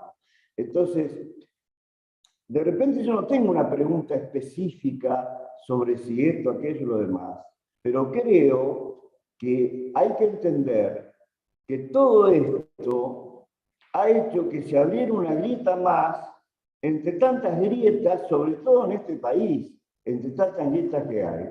Entonces, a veces se nos es difícil encontrar ese equilibrio. No quiero extenderme más porque sé que hay poco tiempo y hay mucha gente que quiere hablar y que por ahí va a expresarse muchísimo mejor que yo y que de repente desde su profesionalismo o desde su función puede darme a mí sobre todo un panorama diferente. Muchas gracias por haberme escuchado. Gracias, muchachos. Todos podemos opinar y dar nuestra impresión y me parece que todo es válido, así que gracias. No sé, Jimena, creo que vos querías hacer alguna... Gracias, Dani. Unas palabritas cortas para reconducir un poco todo lo que se está escribiendo en el chat y también un poco retomar el cauce del tronco que se quiere transmitir hoy. Bueno, por supuesto que coincido con Verónica en relación, y qué suerte que se mencionó Góngora, pero también sabemos que muchos tribunales no lo están aplicando, justamente porque ven la posibilidad de trabajar con medidas progresivas o medidas alternativas estos conflictos. Eso es muy importante. Creo que efectivamente para todos los que han escrito un montón en el chat, lamentablemente hay una sobreactuación en relación a la materia de género que tenemos que asumir y que para mí tiene que ver en forma directa con la falta de estrategia o la falta de conocimiento de estrategias por parte de los operadores judiciales de cuál es la graduación de la respuesta que se puede dar. Entonces, mejor, por las dudas, ante las cifras, ante situaciones que realmente asustan, pareciera que es mejor dosificar el máximo de lo posible y no entender bien el conflicto desde su génesis. Y para eso me parece que es muy apropiado lo que se ha hablado hoy de que tienen que estar capacitados y capacitadas todos los operadores que trabajan los casos. En la justicia hoy, o en los poderes judiciales en general en nuestro país, no existe la herramienta del facilitador de diálogo. Y hubo alguien que hizo una pregunta muy interesante, que es el cómo. Entonces, yo quisiera que ustedes no se imaginen que siempre aplicar un proceso restaurativo es hacer encontrar rápidamente a la víctima con el victimario. Porque hay procesos que se pueden dar restaurativamente, que pueden ser parcialmente restaurativos, en donde trabajemos con cada una de las partes en forma separada, sin que ocurra esa situación de choque, de shock, o que se trabaje el encuentro hasta llegar a esa posibilidad. Entonces, un poco el cómo tiene un proceso y los operadores tenemos que conocer bien ese proceso y tenemos que saber que cuando ocurre todo esto, al juez no le importa nada lo que pase. ¿Por qué? Porque no es el juez el que debe ser el facilitador. El juez puede derivarlo y que ese proceso se dé en un ámbito propicio, adecuado, y lo que sí me parece muy importante es que tiene que tener un valor tasado para la situación de la persona que está sometida a un proceso. Tendríamos que tener la obligación de considerar estas estrategias en las decisiones, que es algo que la ley, creo que casi ningún ordenamiento prescribe. Y me gustaría decir también, o hablar de la bonomía de la restauración en la etapa de ejecución. Cada etapa tiene su particularidad. Cuando estamos en la etapa de ejecución de la pena, las personas involucradas tomaron distancia del momento en que sucedió ese hecho, que está muy a flor de piel y que es muy difícil a veces. Entonces, muchos de los sistemas judiciales creen que la restauración tiene que darse solamente al principio del proceso y que es sinónimo de impunidad. Y esto no es así. Hay distintas estrategias para los distintos momentos procesales y hay posibilidad de trabajar muy genuinamente en la etapa de ejecución donde la sanción sea aunque sea una medida alternativa, que para mí ya me escucharon el otro día, son sanciones, aunque la sanción ya haya ocurrido justamente, porque es mucho más genuino lo que nos pasa, no vamos a buscar nada a cambio. Entonces, recojo todo lo que han escrito y me parece que lo que sí también tenemos que hacer es visibilizar la necesidad. Así que ustedes me van a decir que soy una tirabombas total, pero yo digo que todos ustedes los que están escuchando y que están en esta situación como la que hace un ratito describió Marcelo, lo pidan. Pídanselo a sus defensas. Pónganlo en juego en el proceso. Piénsenlo y pídanlo, porque si es algo que nos hace bien y que le hace bien a la comunidad y que le hace bien al sistema, para que los operadores tengan que aprender a usar la herramienta más fantástica que tenemos en este momento para mí, que es la posibilidad de componer el vínculo y de generar la paz social a través de eso. Nada más. Estamos leyendo todo el chat, les digo para que se queden tranquilos porque vemos que hay mucha riqueza y mucho contenido. Me llamo silencio. Bueno, no son sé cómo bárbaras. vamos.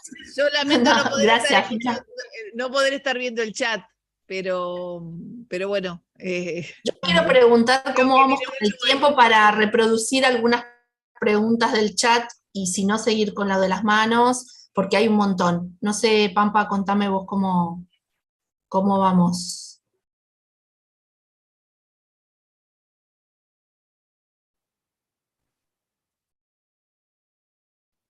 Ani, a mí me parece importante si podés leer el chat. Haz una rápida lectura de las preguntas, así le facilitamos a Diana y a otros que no pueden verlo. Sí, yo quería saber el tiempo para seguir con las exposiciones, por eso. Pero bueno, hay montones de preguntas. Por ejemplo, uno de los primeros que preguntó fue Mariana Braga, que la reprodujo varias veces en el chat, es ¿cuáles son esas habilidades o estrategias restaurativas para aplicar? De repente, alguna de las expositores quiere contar algo como una primera pregunta. Sí, si me dejan mis compañeras, hago muy cortito y ya les dejo a ellas. Y porque yo ya había notado la pregunta de Mariano en relación a las habilidades, porque yo sí lo puedo leer, y lo quiero reunir con lo que decía la doctora Monsalve también, porque eso hace, en realidad, la justicia restaurativa la podemos pensar en tres, o básicamente en dos momentos diversos. Puede ser proactiva o puede ser reactiva, digamos. Es proactiva cuando no aparece ante una conflictividad determinada, sino cuando las herramientas y los mecanismos de justicia restaurativa sirven para la conducción de grupos. Por ejemplo, la justicia restaurativa escolar. Nos vamos a poner de acuerdo en dónde vamos a ir en viaje de estudio de séptimo grado. Bueno, desde quinto grado se ponen a trabajar en círculos de diálogo los alumnos, y acá no hay ninguna conflictividad, al contrario, o qué vamos a hacer para la fiesta de fin de curso, digamos. Y la técnica es la misma, objeto de la palabra, se pasa, hay un facilitador, nos respetamos, nos escuchamos todos. Diferente es la justicia restaurativa reactiva, que aparece precisamente cuando ya se produjo un conflicto y debe haber necesariamente una intervención, y esto es lo que se llama justicia restaurativa. Acá coincido con lo que decía la doctora Monsalve, en que esta justicia restaurativa, lo interesante es que tenga un nomenclador de cuáles son los beneficios para todas las partes, y cuáles son las consecuencias justamente de esto, porque hace al conocimiento y a la voluntad. No hay voluntad sin conocimiento. Si yo no conozco qué voy a lograr participando de este sistema restaurativo, tal vez ni siquiera lo opte porque no sé si me va a servir o si me conviene. Pero en lo que es la primera parte, digamos, en todo lo que se conoce como justicia restaurativa, que no es reactiva, sino que es proactiva, y acá lo engancho con la respuesta a Mariano, hace a habilidades que tengan que ver con la posibilidad de pensar en un otro. Yo conozco bastante la tarea que hace la doctora Monsalve en su juzgado, porque la he escuchado en cursos, porque me ha interesado por lo que ella hace, y no dudo de que ella aplica prácticas restaurativas y no justicia restaurativa, porque ella no está habilitada para eso, ella es jueza, pero sí, no dudo de que se hace estas preguntas que hacíamos al principio de nuestra charla. No dudo que estas habilidades genéricas, Mariano, las habilidades genéricas tienen que ver con una escucha activa como primera medida de justicia restaurativa, como una pregunta de más allá de la conflictividad y más allá del tipo penal dañado en la proactiva, ¿qué le pasó a las víctimas? ¿Qué necesitan?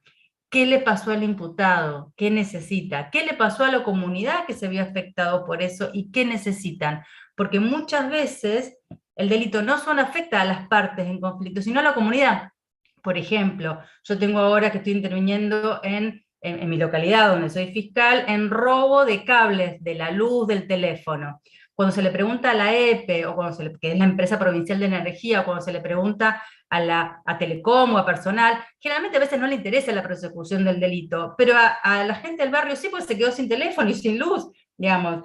Esos beneficiarios del servicio telefónico de luz no son víctimas pensado procesal penalmente, pero sí son perjudicados. Entonces, precisamente yo los invito, porque son más valiosos que tal vez representante legal de la EPE para que vengan a dialogar con esa persona que se ha robado los cables, ¿no? Entonces, en esto, cuando pensamos en las habilidades, son las habilidades de escuchar primero, de ver desde otro lugar que no sea netamente lo procesal cerrado, víctima, victimario, y se acabó, y cuál es el tipo, y después de ver de qué forma este conflicto en particular se puede llegar a resolver, ¿no? Estas son las habilidades genéricas. Si quieren podemos dar un curso específico, es de componente, podemos llamar a gente súper formada en este tema, pero creo que no, nos quedamos muy cortas con el tiempo porque era otro el objetivo de nuestra locución.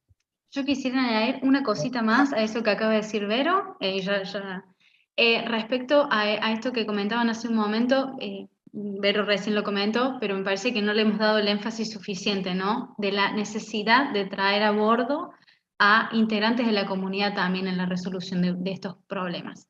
Porque no es solamente un victimario, una víctima que están involucrados, sino también que esas víctimas, después de vivir cualquier suceso de este tipo, necesitan un apoyo, una contención.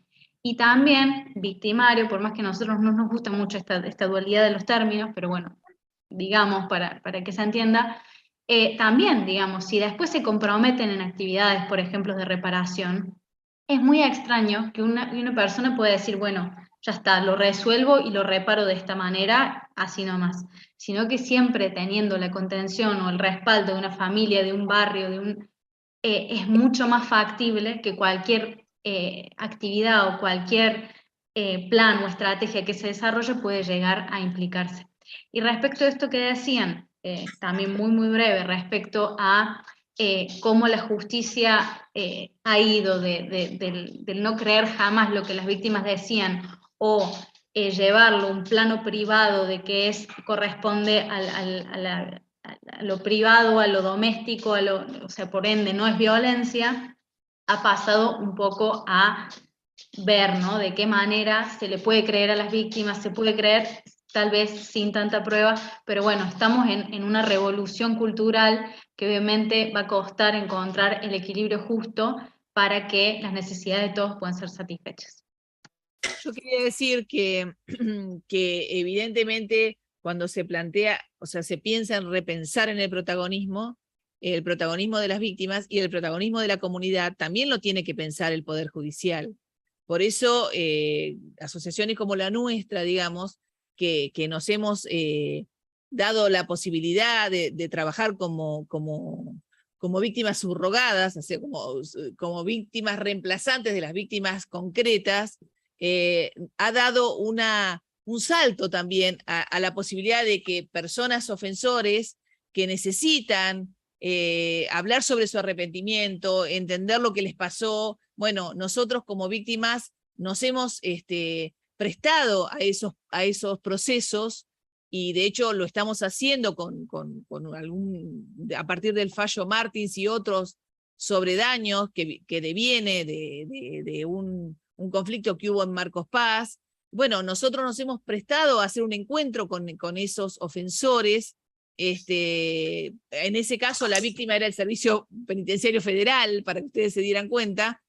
Pero bueno, son pasos que se van dando para entender que el protagonismo es mucho más que la víctima, el ofensor, tiene que ver con la comunidad y tiene que ver fundamentalmente cómo formamos a los operadores. Los operadores formados de tal manera o con una determinada sensibilidad hacia el enfoque restaurativo van a tratar de buscar ese enfoque. Y yo también coincido en que esto tiene que estar tasado y que esto tiene que ser una oportunidad para la víctima, para el victimario. Y para el victimario, ¿cómo debería ser la oportunidad? Y bueno, en relación a su pena, porque no hay otra alternativa. Tiene que ser en relación a su pena, a la cantidad de la pena o a cómo transcurrir la pena. En relación a la víctima, tiene que ser con un acompañamiento, porque la víctima tampoco no se le terminó la causa cuando se dictó sentencia. La víctima también muchas veces queda muy sola y se necesita un acompañamiento también para la víctima. Gracias. A ver, ahí en la unidad penal 4 levantaron la mano, no sé qué quieren decir, los escuchamos. Sí, un segundito. Voy a contarle Sí. al resto de los alumnos y alumnas por qué intentamos darle prioridad a las personas que detectamos que están en alguna cárcel. es porque algunos, salvo en la provincia de Buenos Aires, que la mayoría tenemos acceso a los teléfonos, algunos de los alumnos nos han manifestado que se conectan con datos y otros que no vuelven a tener comunicación hasta la próxima sábado de diplomatura. Por lo tanto, durante la semana no pueden mandar mail, durante la semana no nos pueden mandar un WhatsApp, durante la semana no pueden entrar al campus, cosa que la mayoría del resto de los alumnos que están conectados sí podrían. Por eso le damos prioridad antes que se corte. Por ejemplo, la unidad 52 ya se nos cortaron los datos, la unidad 4 no sé cómo están conectados. Por eso es la prioridad, no es porque queremos discriminar, porque cualquier pregunta que nos queda en el tintero, repito, la pueden hacer durante la semana al campus, por mail o por WhatsApp. Es eso. Unidad 4, ahí les doy audio. Hola, buenos días a todos. Yo soy Mayra y estoy con varios internos de acá de Unidad Penal 4, Concepción del Uruguay, Entre Ríos. Y la consulta viene a sumarse, digamos, a la primera pregunta que hizo un muchacho que está interno, no sé a dónde, porque no dijo, que tenemos un problema. Nosotros estamos aprendiendo mucho con ustedes de justicia restaurativa, justicia terapéutica, pero nos encontramos con un obstáculo muy grande que es un delegado penitenciario con una formación muy baja y que al momento de por ahí tramitar pedidos, solicitudes o bueno, cualquier inquietud de ellos, de los compañeros, se maneja de un modo negocial con el servicio, de forma que no tenemos herramientas desde el operador judicial que la justicia nos propone como para poder avanzar en este tipo de justicias nuevas que realmente resultan atrayentes. O sea, acá en nuestro caso somos todos victimarios interesados en que esta justicia restaurativa sea una posibilidad, al menos una oportunidad. Y no la podemos tener porque a la hora de pedirla, la única persona que tenemos designada para ayudarnos, que es el delegado, no tiene la formación y no interesa. El planteo es, aquellos que sí están dentro del Poder Judicial, ¿en algún momento han pensado en aplicar una formación, un acercamiento o al menos una instancia tal vez obligatoria de formación en este tipo de mecanismos para todos aquellos operadores judiciales que están activos en las cárceles de la nación? Mira, nosotros proponemos formaciones, de hecho hemos hecho desde Víctimas por la Paz, y seguimos haciendo todo el tiempo formaciones sobre justicia restaurativa, y sí, creo fundamentalmente que lo que se necesita es formación. En estos años se ha impuesto mucho esta idea, y creo que cada vez se necesita más formación, sin lugar a dudas, para todos, para los operadores judiciales, para los operadores de seguridad, más allá de las intervenciones concretas, que también es otra pata que se necesita. Así que sí, estamos en eso y bueno, estamos desarrollando todo esto. Lo vemos nosotros también como una necesidad. Hay una carencia, hay una necesidad y bueno, hacia eso estamos enfocando también nuestras posibilidades.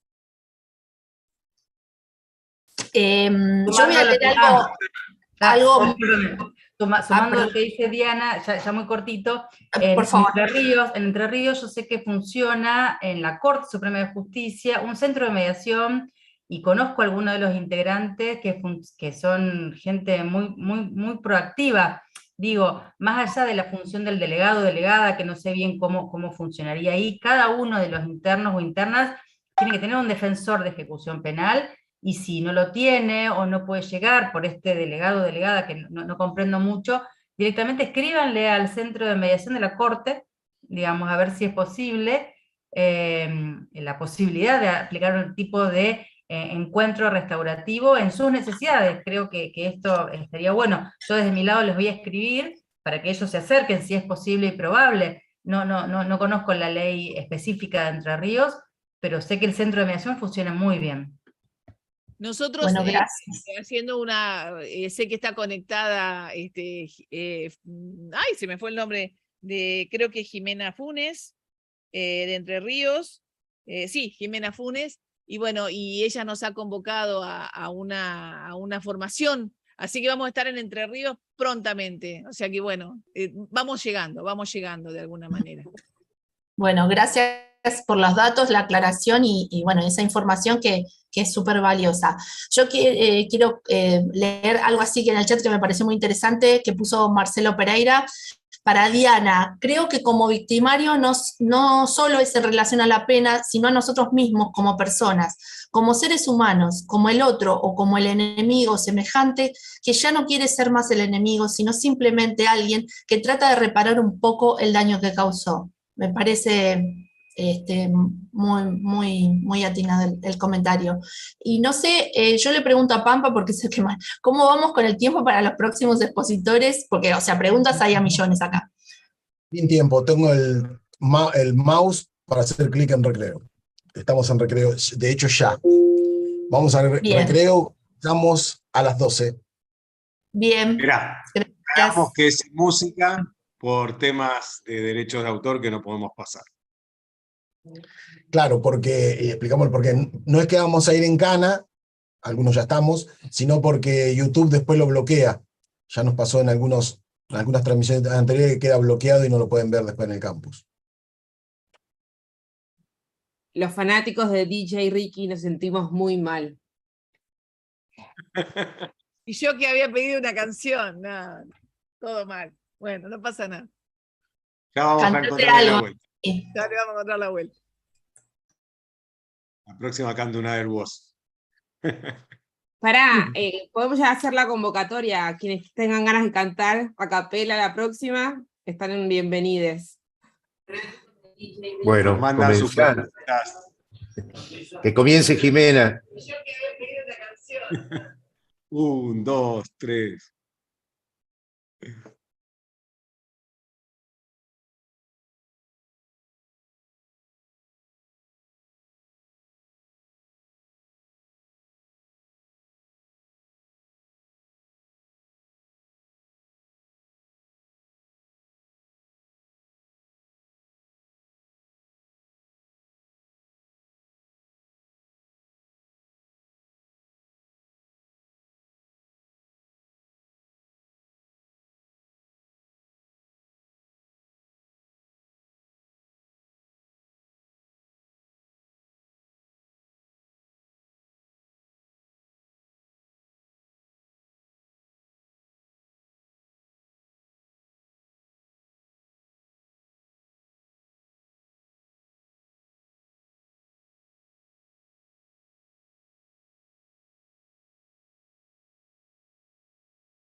Acá estamos.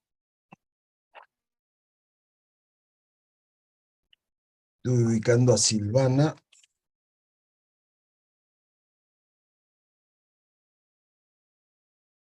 Ahí tenés control del micrófono, Silvana. Hola, Bueno, Pampa. ¿cómo estás? ¿Cómo estás, Silvana? Bueno, ahí estamos recomenzando.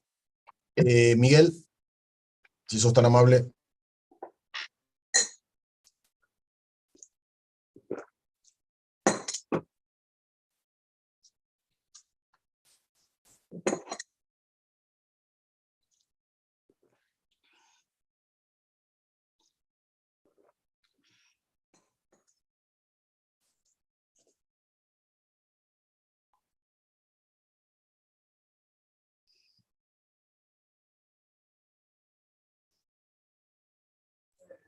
Bueno, muy bien.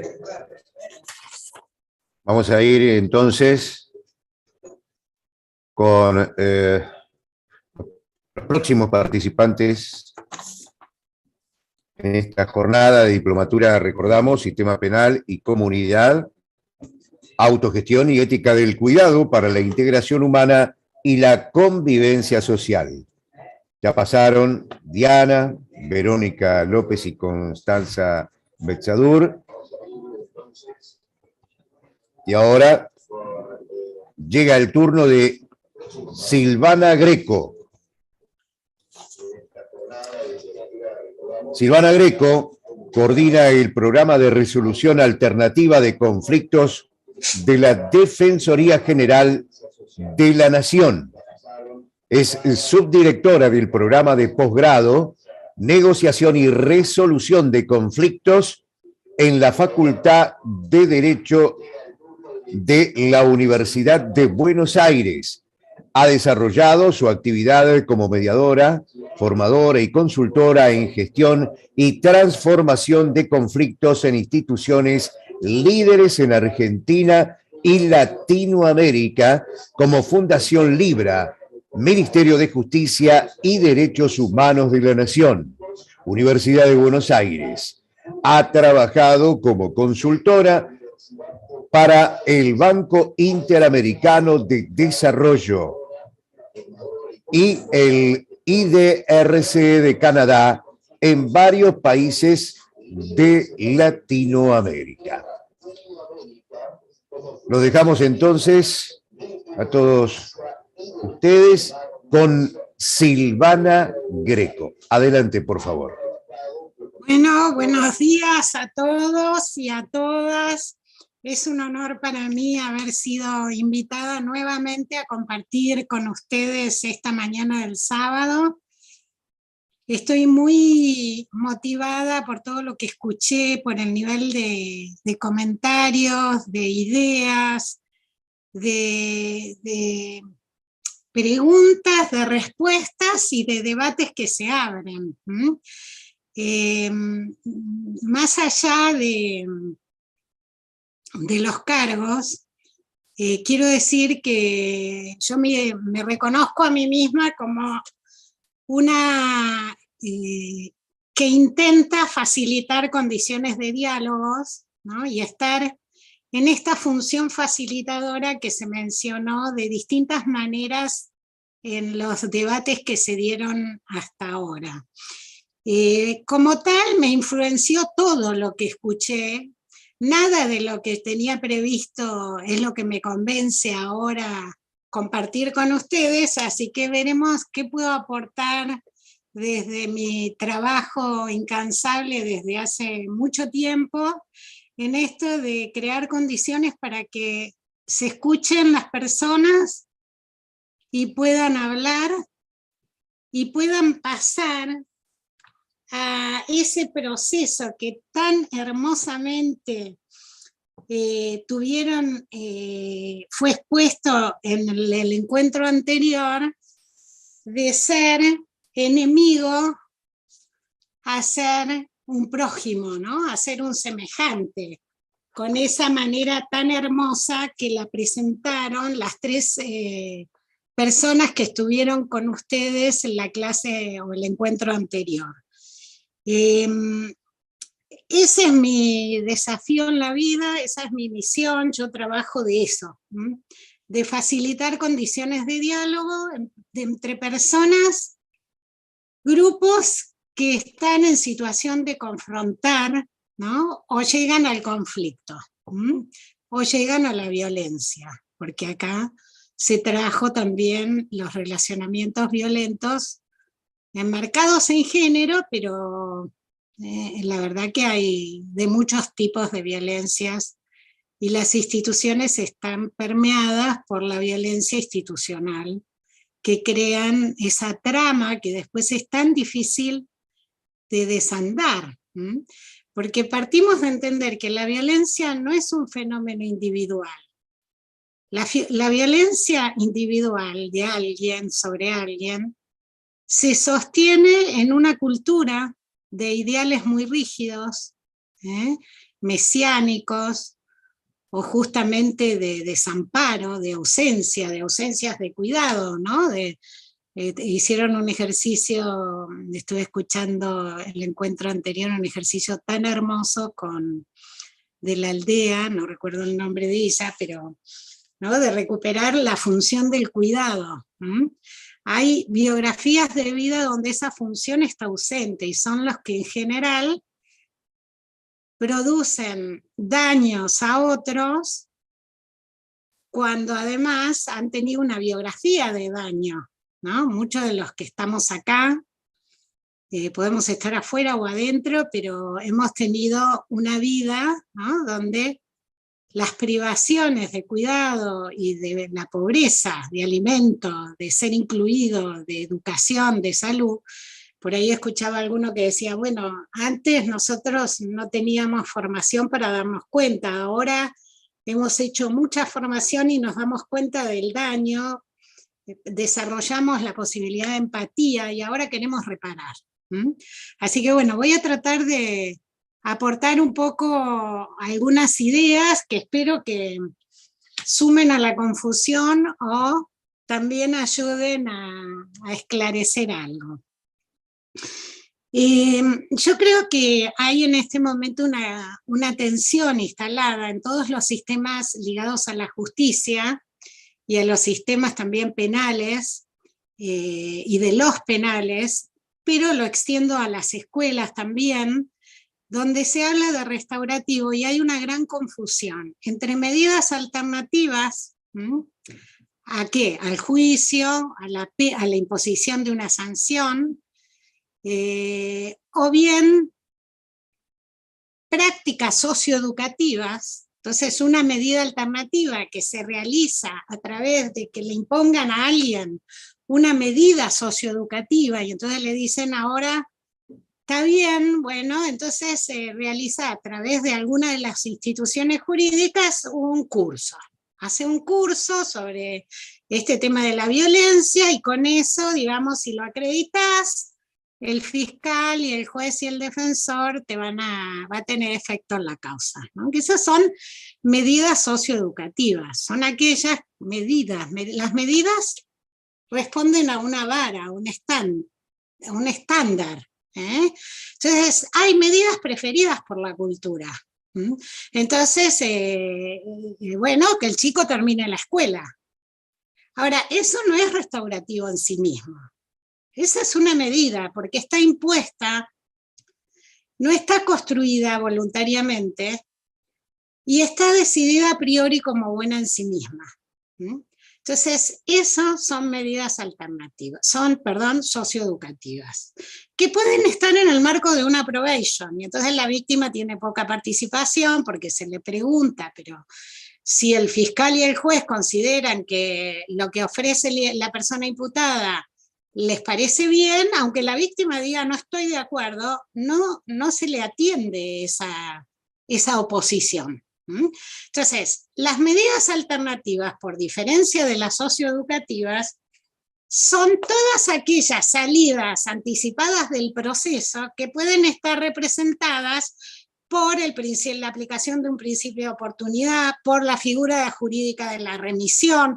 Hay muchas jurisdicciones donde para los jóvenes se prevé que se cierre la causa y se la saque del sistema penal y se la remita a una ONG, en fin, a algún lugar donde el joven pueda hacer algo, la remisión. O, por ejemplo, bueno, repara. Entonces se paga una indemnización, la víctima acepta, entonces se cierra la causa, ¿no? Las reparaciones, las conciliaciones y aún las mediaciones. Las mediaciones no son necesariamente de enfoque restaurativo.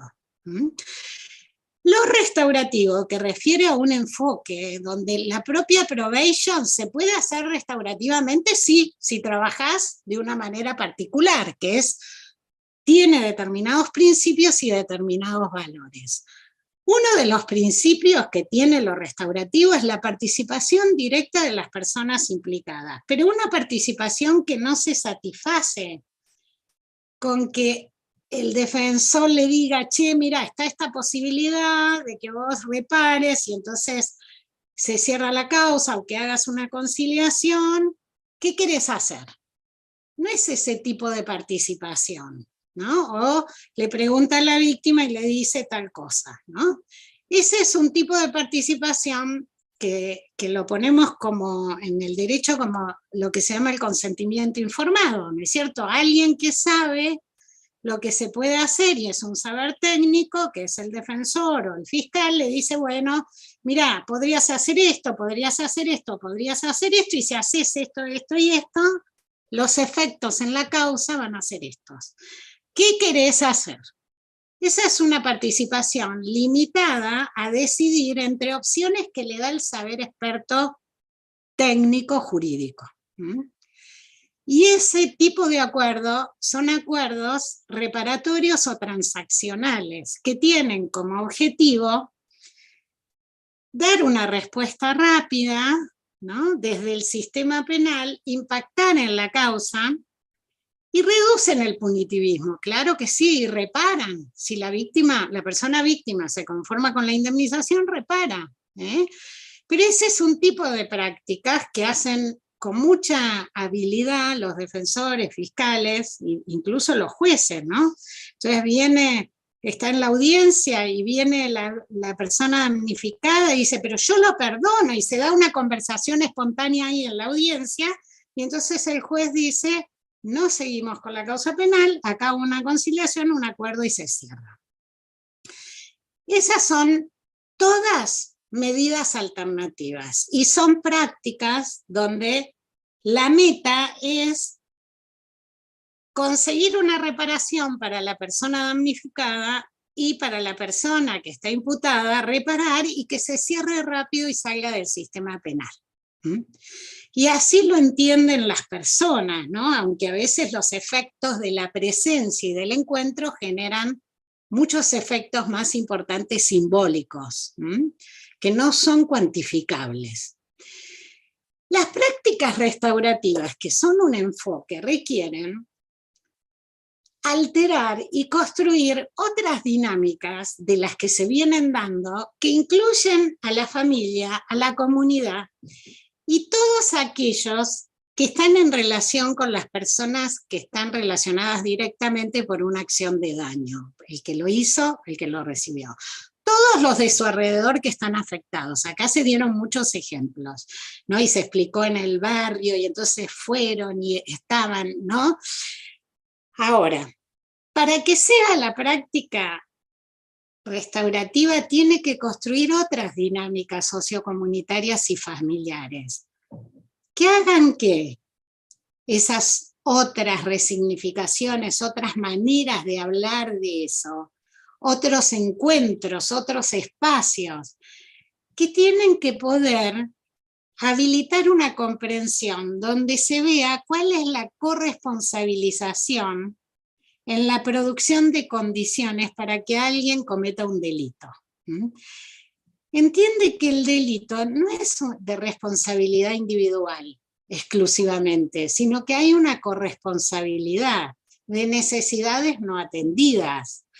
Si fuera un joven, los jóvenes, cuando somos jóvenes, la infracción a la ley es una manera de poner públicamente necesidades no atendidas, porque somos personas en formación. y no tenemos la capacidad a esa edad, y menos los jóvenes más vulnerados que llegan al sistema penal, de poner palabras. Reaccionamos, en esa edad no somos conscientes de los efectos que tenemos cuando hacemos. Ninguno de los jóvenes, ni ninguno de nosotros, los vulnerados y los no vulnerados. O sea, a esa edad no tenemos capacidad para estar pensando en los demás.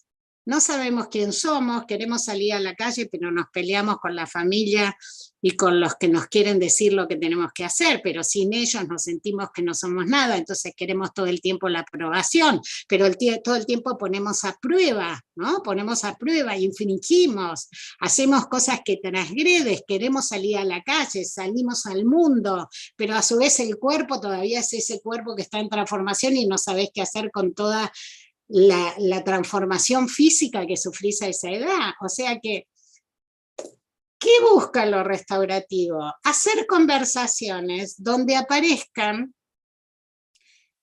el pensamiento sobre qué condiciones existieron para que alguien cometa un delito.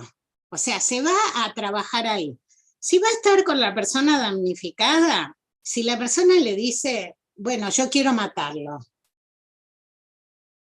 la conversación restaurativa se va a ir a meter, ¿no? Y si vos lo matás, ¿qué estás buscando, ¿no? Vamos a trabajar con esa persona con conversaciones muy largas, porque cada conversación restaurativa facilitada por un facilitador requiere tiempo, requiere no menos de 2 horas, uno está conversando con la persona, y requiere múltiples conversaciones, para que se registre toda esa corresponsabilidad que aparece, que genera, ¿no es cierto?, condiciones para que alguien cometa un delito. Es decir, todas aquellas necesidades en juego que hay que poder elaborarlas, hay que poder nombrarlas, ¿no? Entonces los pibes te dicen, y bueno, yo necesitaba plata, ¿no? Y vinieron mis amigos y me dijeron, vamos y robemos a celulares, vamos allá y qué sé yo. Entonces, la necesidad de plata es legítima, porque si está en una sociedad de consumo, ¿no es cierto?, donde tener las últimas zapatillas te hace pertenecer, ¿por qué él no va a desear eso?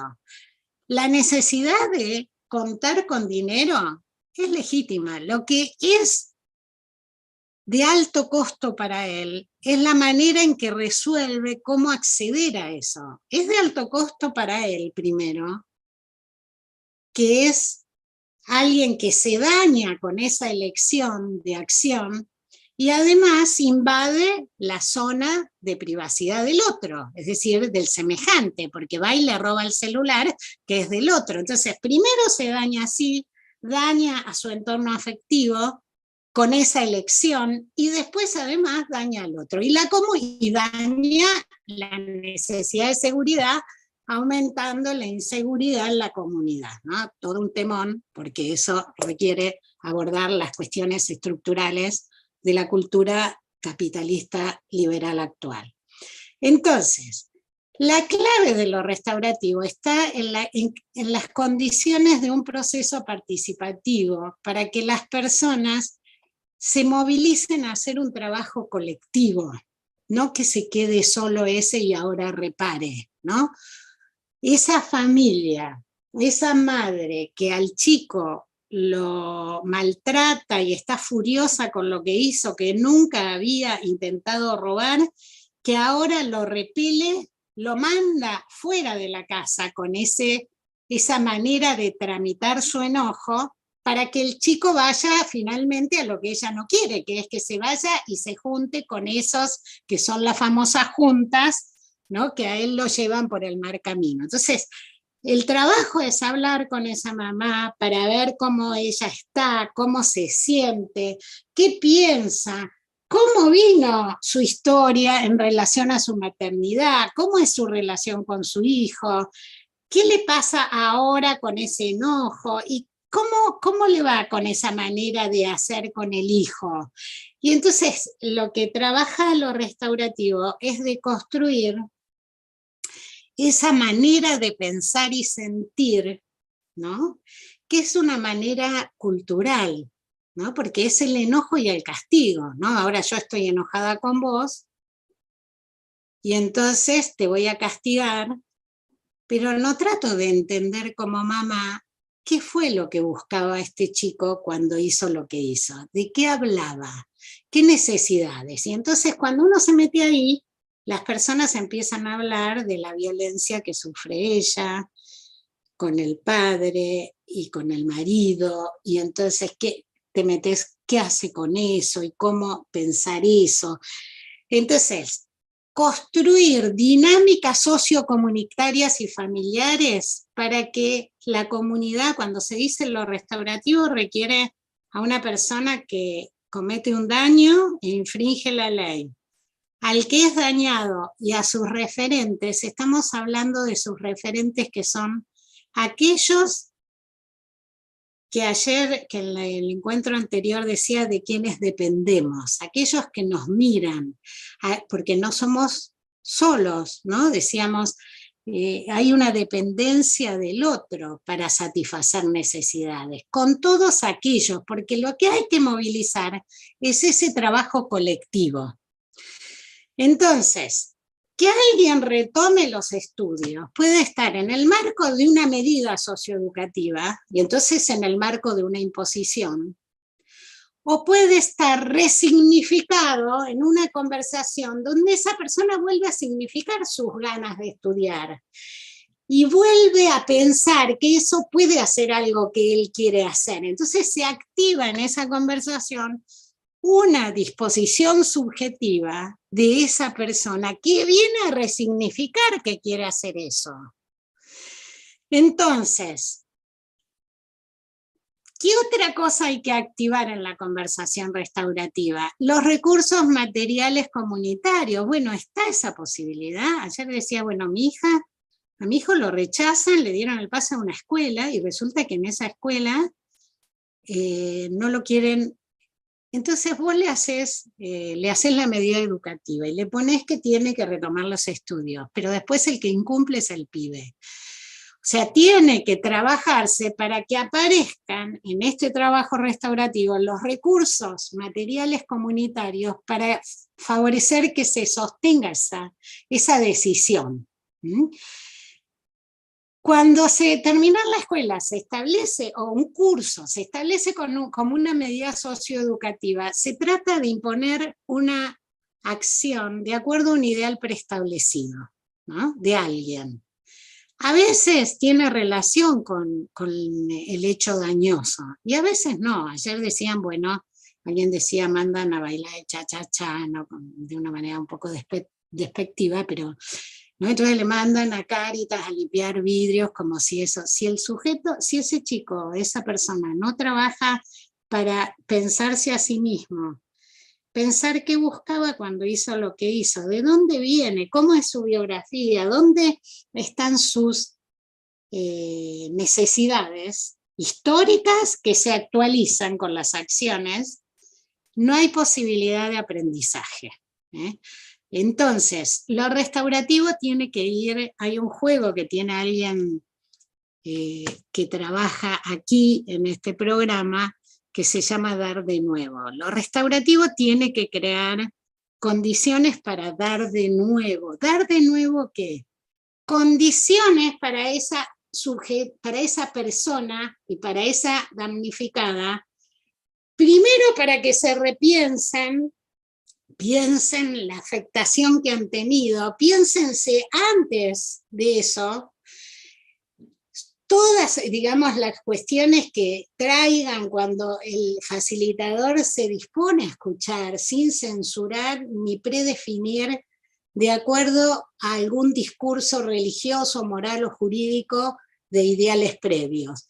Entonces, lo que es necesario trabajar es la idea de corresponsabilidad, ¿no?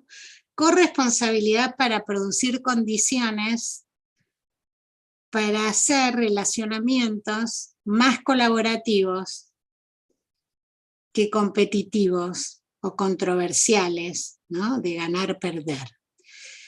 Para eso tenemos que pensar ¿qué entendemos por corresponsabilidad? Que no es la corresponsabilidad del Estado que no se hizo cargo de esos derechos, esos también es la corresponsabilidad institucional, pero para un proceso restaurativo hacemos referencia a que las familias, las personas que están alrededor de esa persona, aquellas donde esa persona sintió por primera vez una validación, ¿no?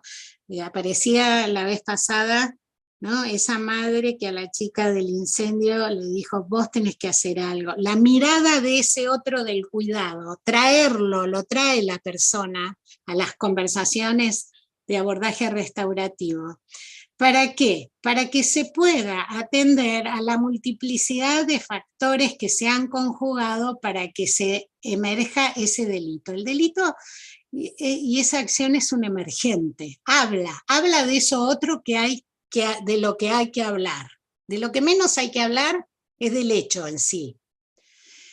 ¿Para qué? Para comprender, para que todos ellos, la comunidad de esas personas puedan comprender, reflexionar y elaborar el daño. Elaborar el daño requiere un proceso que lleva tiempo, que lleva de la ira y el revanchismo a poder pensar en términos de necesidades, de esos dribletes que hacemos de que yo no fui, o yo no sabía, o la moto me llamó, ¿no? Yo pasé, y la moto me dijo, llévame, ¿no? Esas, ¿no? De que estaba alcoholizado, de que estaba... Todos esos que son justificaciones que pueden ser explicativas, pero que implican no querer conectarse con lo que uno hizo, estén deconstruidas por el proceso conversacional. Que haya una gestión, corresponsabilidad, es también la gestión del acompañamiento y apoyo. ¿Qué requiere? ¿Viste? Y no, yo quisiera que esté acá un docente que yo tuve cuando tal cosa, ¿no? Esas cosas que nosotros cuando pensamos, recordamos toda la vida, ese adulto o ese amigo que me dijo una palabra que a mí me hizo pensar. Todos los apoyos esos tienen que estar activados, porque es activar recursos. ¿Para qué? Para que se produzcan esas respuestas, que contemplen esa historia, esas necesidades singulares. No eso prefigurado desde una disciplina. Entonces es bueno, ¿no?, que termine en la escuela, es bueno que haga un curso, tal. Es violento, entonces le haces hacer un curso de lenguaje sin violencia. Y después cuando, viste, yo a veces los recibo después de que le imponen medidas, y te dicen, y le digo, ¿y qué tal? ¿Cómo te fue? Y no, bueno, yo no estoy de acuerdo con lo que ahí dicen, porque ¿no? Empezás a ayudarlo a pensar, y él aparece con toda su biografía y su cultura, y cuestiona eso. Uno no, porque haga un curso, no se va a transformar en el modo de pensar si uno no es ayudado de alguna manera particular, que no es hacerlo por él, ¿no? Entonces, si nosotros creamos condiciones de corresponsabilización de todas estas personas, instituciones y también del Estado, porque la escuela tiene responsabilidad, tiene que estar en un proceso restaurativo, los vecinos, en fin, todos aquellos de quienes interdependemos para poder vivir. De esta manera, tanto el Estado y la comunidad se pueden implicar, ¿para qué? Para elaborar ese daño que produjo el delito, pero también ese daño tácito que se expresa a través del delito y que remite a esa historia de carencias, dificultades e imposibilidades que tenemos los sujetos. Entonces, ¿cómo voy de tiempo yo? Mira, hola Silvana, nos estábamos pasando la pelota, digamos, hablando vulgarmente con Diana y con María Jimena para no interrumpirte, porque estás contestando un montón de preguntas que hubo, digamos, con tu exposición en el chat, y bueno, nada, te queríamos dejar seguir. ¿Tenés 5 más? ¿Está bien? Sí, perfecto, no me hace falta porque uno se mete y se olvida, ¿no? No, está perfecto, muchas gracias. La responsabilización y la restauración no están nunca de inicio. O sea, acá yo difiero con Howard Stern, que es el padre, ¿no? Es un libro hermoso, hasta lo hemos hecho llegar a Liberté, es de hace muchos años. Howard Stern viene de una cultura, de un abordaje religioso, ¿no? Y entonces él dice en su manual de justicia restaurativa, dice que tiene que reconocer el daño y el hecho. La verdad que eso es un resultado de que se dan cuando las personas ponemos a dialogar significaciones y afectos, ¿no? Son intangibles y se producen en ese movimiento de conversar, de pensarse, ¿no? Pensar no es decir lo que opino, eso es opinar. Pensar es, che, ¿yo qué estoy diciendo? ¿No? ¿Viste cuando lees algún libro y de golpe lees algo que te hace pensar, uno levanta la vista y se queda meditando eso? Pensar es una acción intencional que no está favorecida por los contextos de carencia, pero tampoco por la cultura actual. Entonces, responsabilizarse y restaurar se dan en un plano simbólico, no es material, no es ese acuerdo, en el derecho se homologa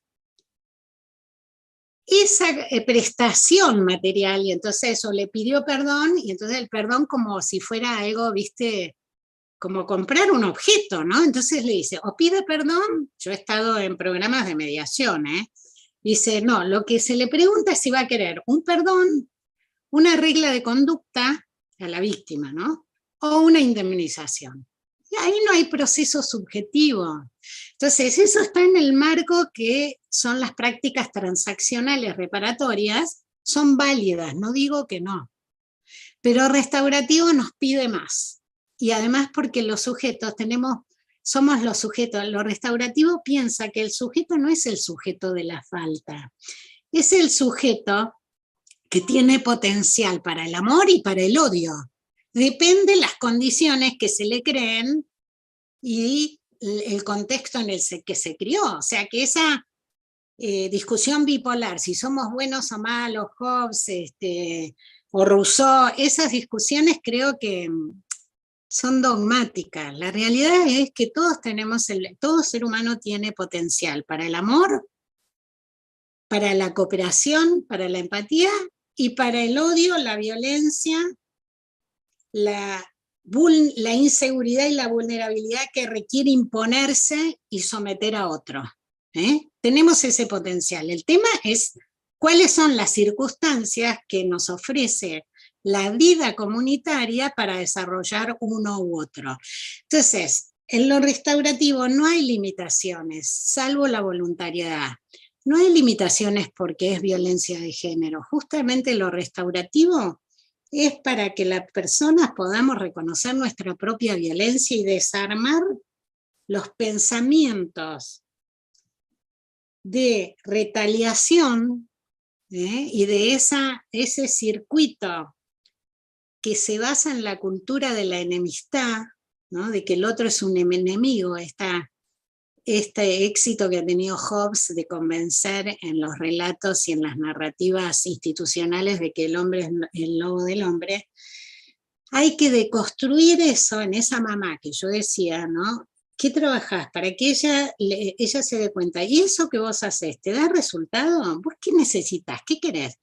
No lo entiendo, no puede hablar con el chico, no lo entiende, no sabe, le dejó de hablar y qué sé yo. Entonces le digo, ¿y esto qué haces? De rechazarlo, de ¿qué efectos tiene? Lo haces pensar. Entonces decís, vos empezás a trabajar ahí la deconstrucción del pensamiento error o daño, culpa, castigo, porque eso es errar, culpar y castigar lo que ella hace, que además lo hacemos todo, con los maridos, los hijos, con todo.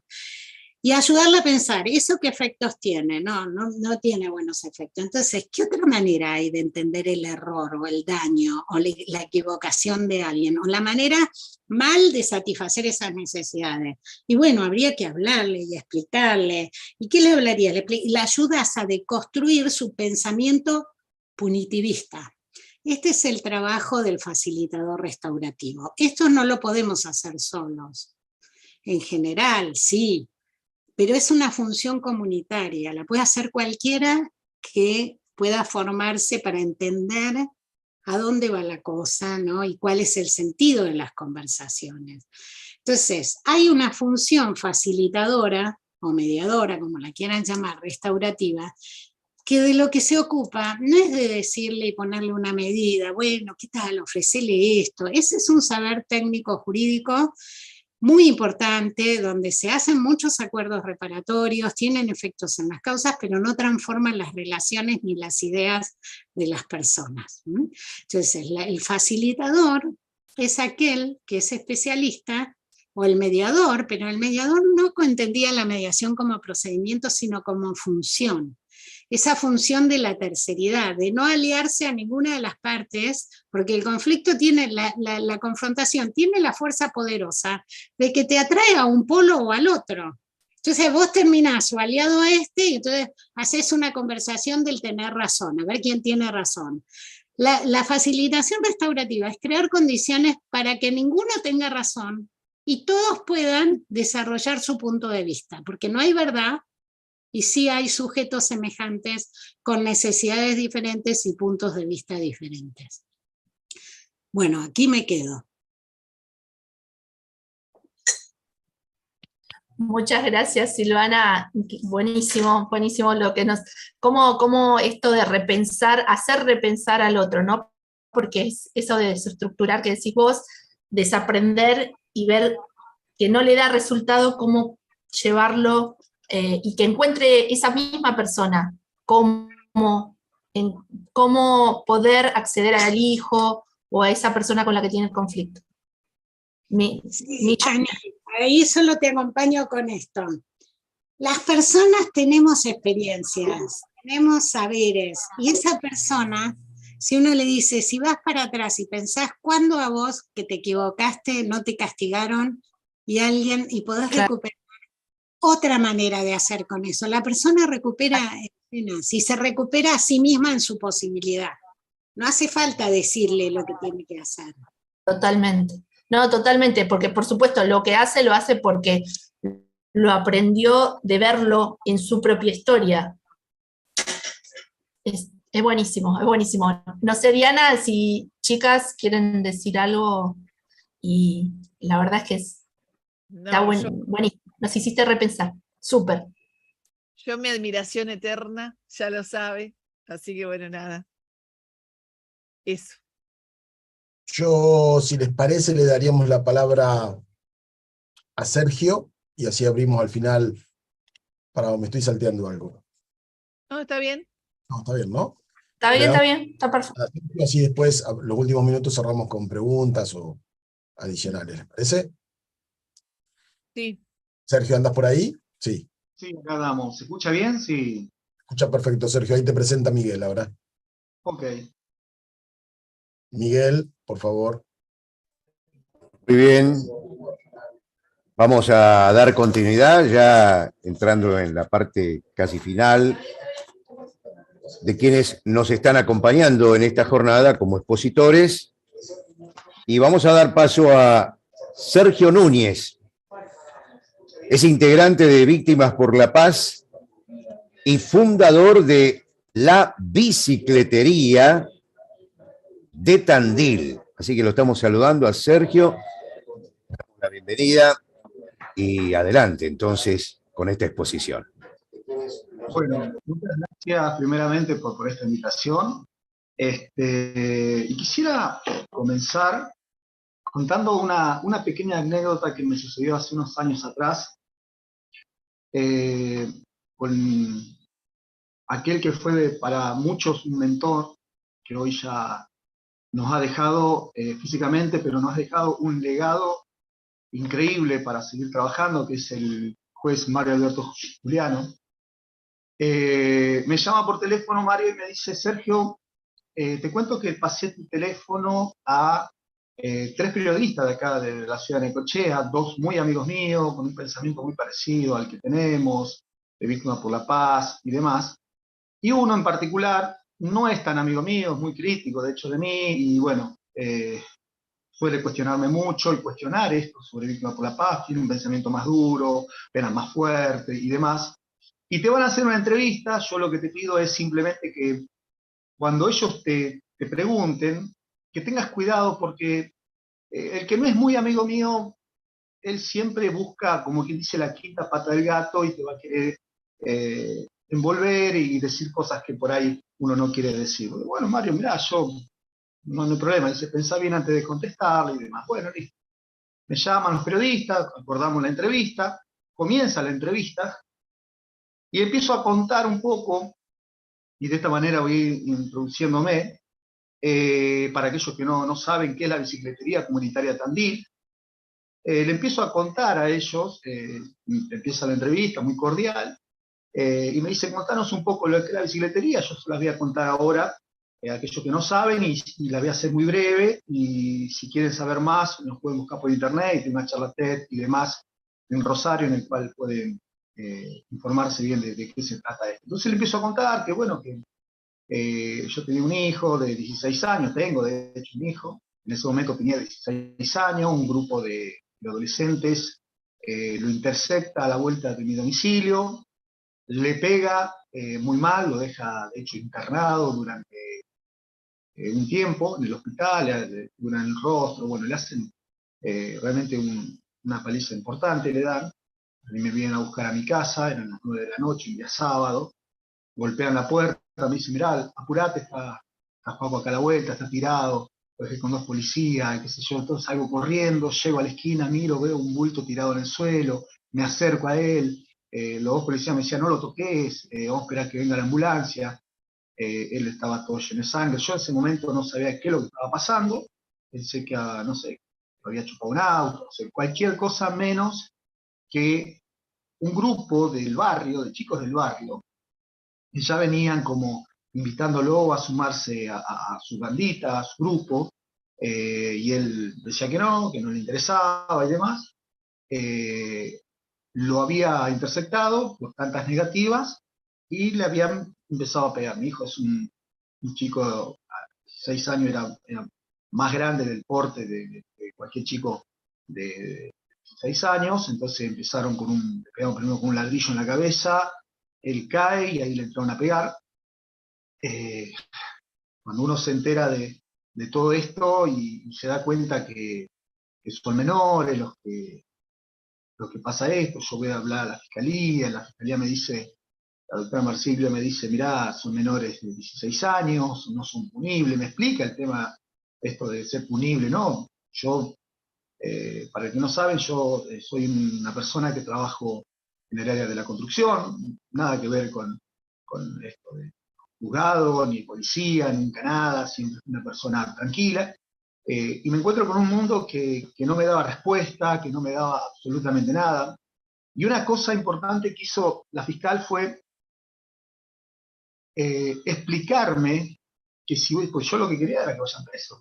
Por eso recién escuchaba a Silvana que decía que la restauración no es al principio, y es verdad, porque yo en un momento, yo quería que vayan presos los que hicieron esto, quería que un poco más se pudran en la cárcel y un montón de cosas, pero cuando me explican el porqué de las cárceles, y hoy ya con el diario del lunes, después de haber recorrido varios penales y demás, me doy cuenta que la doctora tenía una justificación muy grande del por qué un menor no debería ir preso, ¿no?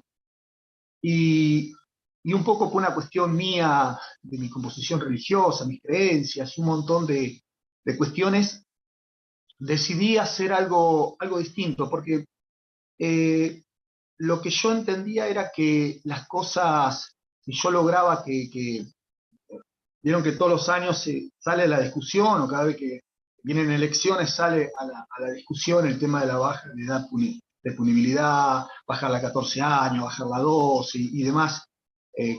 más cosas, ¿no? Entonces yo entendía que había que hacer algo diferente, que tenía que ver la manera de lograr, porque creía que eran chicos, y si son chicos, yo digo, tienen toda una vida por delante. Entonces, si tienen toda una vida por delante, y como sociedad, como individuo, sujeto de una sociedad, creo que ya están perdidos, me parecía muy liviano ese pensamiento. Entonces decidí hacer algo diferente. En eso este periodista me interrumpe, el que no era muy amigo de Mario, y me dice, entonces lo que yo planteo es verdad.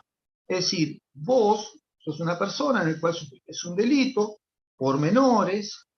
¿Qué hacer cuando un menor comete un delito? ¿No? Planteaba esas cosas. No tuviste justicia. Y para poder más o menos aquietar tu enojo, decidiste hacer algo con esos menores. Y cuando me dice eso, recuerdo que se me vino tan clara las palabras de Mario, y dice, pensá antes de contestarle, que tomé silencio por unos segundos y le contesté algo que con el tiempo se hizo tipo un lema, ¿no? Yo le dije, sí, en realidad sí, nosotros creemos que la justicia es aquello que se consigue en un tribunal con un fallo y una condena, o no, creo que estamos medio subestimando lo que es la justicia. Para mí la justicia no se trata solamente de esto, de un tribunal con una condena, sino que también es justicia que un pibe que estaba todo el día en la esquina, que estaba todo el día fumando, drogándose, que no asistía a la escuela, que se dedicaba a delinquir y demás, ya hoy vaya a la escuela, que haya decidido en su proyecto de vida, aunque a esa edad no es que te hablen mucho de proyecto de vida, pero poder hacerlos pensar que tenían una vida por delante y que iban a hacer, decían estudiar, y de hecho muchos de esos chicos terminaron el secundario, cosa que no tenían ni pensado hacerlo, salieron de la esquina, se internaron dentro de un taller, empezaron a aprender oficios, empezamos a generar vínculos, empezamos a hacer un montón de cosas con estos chicos que eran los agresores de mi hijo. Creo que la justicia sí la tuve, porque eso también es parte de la justicia. Es parte de la justicia que un menor salga de las calles, es parte de la justicia que un menor deje de delinquir, también es parte de la justicia. En ese momento yo no sabía mucho de justicia restaurativa, no sabía mucho de estas cosas, y recuerdo que cuando le planteo esto a ese periodista, el periodista no me preguntó más nada, se quedó en silencio, terminó la entrevista y a otra cosa. Y con el tiempo, uno después de tanto tiempo, yo empezamos en el 2016 y esto, así que ya vamos cerca de 7 años con la bicicletería. De hecho, en este momento hay chicos en la bicicletería, está mi esposa trabajando allí con ellos. Con el tiempo uno se pone a ver y a analizar cosas, ¿no? Y hay un caso emblemático acá en la ciudad de Tandil, de un funcionario público que en un accidente o una imprudencia, la justicia lo determinará, atropella a un joven, en el cual el joven termina perdiendo su vida, y la familia sale a pedir justicia. Se monta una carpa fuera del Palacio Municipal, después la trasladan, en la plaza en la que está enfrente, la trasladan a la misma vereda de la municipalidad, pidiendo justicia, cárcel y demás. Y en una de esas entrevistas, recuerdo que el papá de este joven fallecido, el periodista le entra a hacer, bueno, qué exactamente esperan del fallo y demás. Entonces, él dice algo que a mí me resultó medio como diciendo, no sé si está pidiendo justicia este hombre, no lo cuestiono, entiendo el dolor, yo jamás cuestionaría a nadie que haya pasado por un delito y piense que la solución es más mano dura, que se pudran en la cárcel. No lo cuestionaría porque yo ya estuve en sus zapatos. Yo ya sé lo que es pasar por un proceso en el cual golpeas puertas y no te atienden, no sabes qué hacer, ves a la persona que cometió ese delito y vos no puedes hacer absolutamente nada. Entonces yo no confrontaría jamás a una persona que está en esa situación porque lo entiendo, lo comprendo porque yo ya estuve ahí. y he podido salir a través de otros mecanismos. Y este papá, recuerdo que el periodista le pregunta, ¿y qué sucede si la justicia no te da lo que vos estás pidiendo? Y él dice, mirá, yo la justicia la voy a conseguir o a través del tribunal o a través de mis manos. Y ahí fue donde yo me hice la pregunta, ¿este hombre está buscando justicia o está buscando venganza? Y ahí me puse a pensar y dije, este periodista realmente me preguntaba si yo conseguí justicia o conseguí venganza. Mucha gente por ahí me preguntaba, che, ¿cómo hiciste para esto? ¿Cómo hiciste para lo otro? Pero yo, a mí me tocan un hijo, yo no sé, yo los mato. Y vos le da vuelta a la pregunta. ¿Pero por qué los matarías? ¿Porque estás buscando justicia o estás buscando venganza? Repito, no confrontaría jamás con una persona que ha sido víctima de un delito. Nunca lo haría. He estado con montones de gente que ha sufrido delitos. Y de hecho me he cruzado hasta con Píparo y jamás confrontaría con ninguna persona, así sea aquel que le han robado, no sé, la cortadora de pasto de su casa, o le han hecho un hurto porque tuvo un pequeño descuido y le entraron al auto y le sacaron algo, y que tenga enojo y demás. Yo no confrontaría por ese motivo, porque yo sé lo que se siente en ese momento. Y es válido también su pedido de justicia y demás, al margen que comparta o no comparta, ¿sí? Pero creo que a veces confundimos, más cuando vemos por los medios de comunicación que te bombardean sobre los pedidos de justicia, que me vuelvo a preguntar, ¿piden justicia o venganza?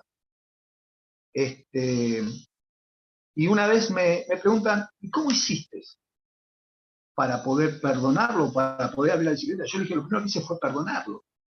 Y el perdón se trata, yo tengo acá un vaso de agua, como para explicarlo, que lo explico muy seguido de esta forma, porque me resulta muy práctico.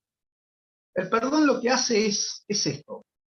Tenemos un vaso de agua, debe pesar 300 gramos, no más que eso. Si yo lo sostengo en mi mano durante un minuto, no me va a causar absolutamente nada. Estoy acostumbrado a levantar bolsas de 50 kilos todos los días, así que 300 gramos no es nada. Pero después de 20 minutos, ya mi brazo empieza a sentir el efecto de la gravedad y ya me empieza a pesar un poquito más de 300 gramos. Va a pesar siempre 300 gramos, pero ya va a pasar algo diferente. Después de 20 minutos, ya el brazo empieza a calambrarse. Después de una hora ya empiezo a sentir que me empieza a doler los hombros. Después de una hora y media ya mi parte, mi columna vertebral, ya mi postura, mi cuello, ya me empiezo a incomodar. Me empieza a hacer daño. 300 gramos me empieza a hacer daño. Y si los tengo durante todo el día, solamente ya el brazo va a estar totalmente acalambrado. Todo mi cuerpo va a estar sintiendo el peso de estos 300 gramos. Ya mi postura va a ser diferente. Y creo que no podría sostenerlo más de un día, que me vencería. Lo que hace el perdón es tener este vaso y dejarlo. Porque cuando uno perdona, no es que se desliga a la otra persona de su responsabilidad, sea civil, penal, no se desliga de su responsabilidad. A veces creo que el perdón es más beneficioso para uno que para la otra persona. Si la otra persona lo acepta y repara y cambia su actitud, por ahí es beneficioso para esa persona. Pero si no, es como que yo estoy con la culpa todo el día, como si fuese un vaso, todo el día con la mano así.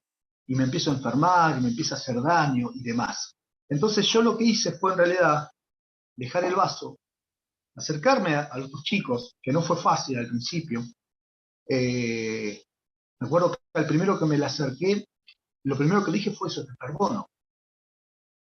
Y el pibe se largó a llorar, 15 años, se largó a llorar. Y me pedía perdón. Lloraba y me decía, perdóname, no sé por qué lo hice. Sergio, tenemos que ir cerrando como para ver si hay alguna pregunta, sí. Ok. Gracias.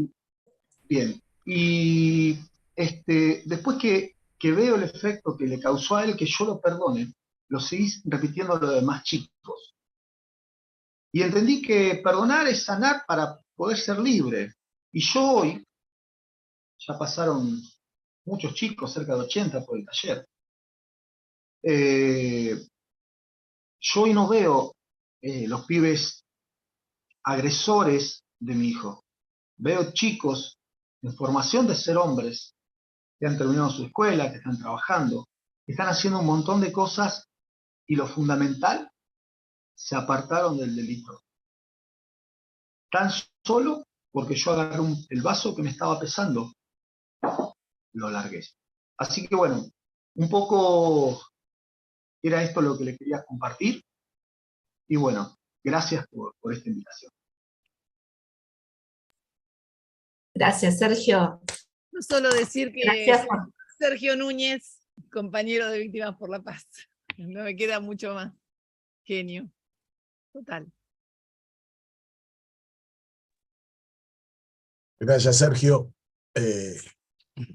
Nada, yo contar que lo conocemos personalmente. Vino a Liberté hace un par de años. Y el sábado que viene voy. Vas a venir a la inauguración. Obviamente. Gracias por el ejemplo del agua. Te explota la cabeza cuando algo tiene tanta claridad. Gracias. Bueno, nos quedan unos minutos. Ahí pedimos al satélite que se estire unos minutitos. Vamos a proceder con preguntas. Estoy poniendo en modo galería de 6 manos levantadas. Les voy a dar prioridad, les vamos a dar prioridad en el caso que hubiera a personas que estén en alguna cárcel y con cámara. Y si no, preguntas que hayan surgido en el chat. Ani, Diana, Ricardo. Ricardo, levanta la mano y tiene control total del micrófono. Sí, No, Ricardo, bueno, no puedo dejar primero de compartir alguna pequeña expresión de la emoción de las 5 exposiciones que son coincidentes, pero particularmente la de Silvana me toca en algo que justo en el recreo hablaba con Diana, de que me parece que existe, la profundidad de lo que plantea Silvana como práctica restaurativa, como quizás no sé del todo, yo te escuchaba vos la precisión técnica, ¿no? Digo, de la diferenciación de prácticas, de justicia restaurativa, digo, hay como una serie de precisiones muy, muy exquisitas, pero la tarea que vos proponés, ¿no? Que es un poco algo que fue apareciendo hoy a lo largo de las preguntas, ¿no? De qué hacer, cuáles son las habilidades. Digo, en principio me parece que tenemos un problema grande en el terreno jurídico institucional, que es que hay un monopolio profesional de las prácticas de quienes pueden ser mediadores o mediadoras en temas de justicia, ¿no? O sea, disciplinarmente la carrera de los abogados me parece que definitivamente no forma personas profesionales para hacer esas prácticas. El resto de las profesiones disciplinares, que podrían ser las de las ciencias sociales, que se acercan, digamos, incluso, sí, las ciencias sociales en general, digo, la antropología, la sociología, el trabajo social, la psicología, el psicoanálisis, que podrían quizás orientarse un poquito más, ¿no? Por su formación, están afuera. Entonces digo, es parte de los líos que tenemos, me parece, que abordar, o por lo menos que aquí levantar como un problema, que cuando hablamos de herramientas, no es una cuestión de la psicología social, entre otras cosas. Te escuchaba y yo veía a Pillon Rivière y discípulas y discípulos que podrían trabajar perfectamente, ¿no? En una comunidad, pudiendo encontrar estos lugares, digamos, de articulación.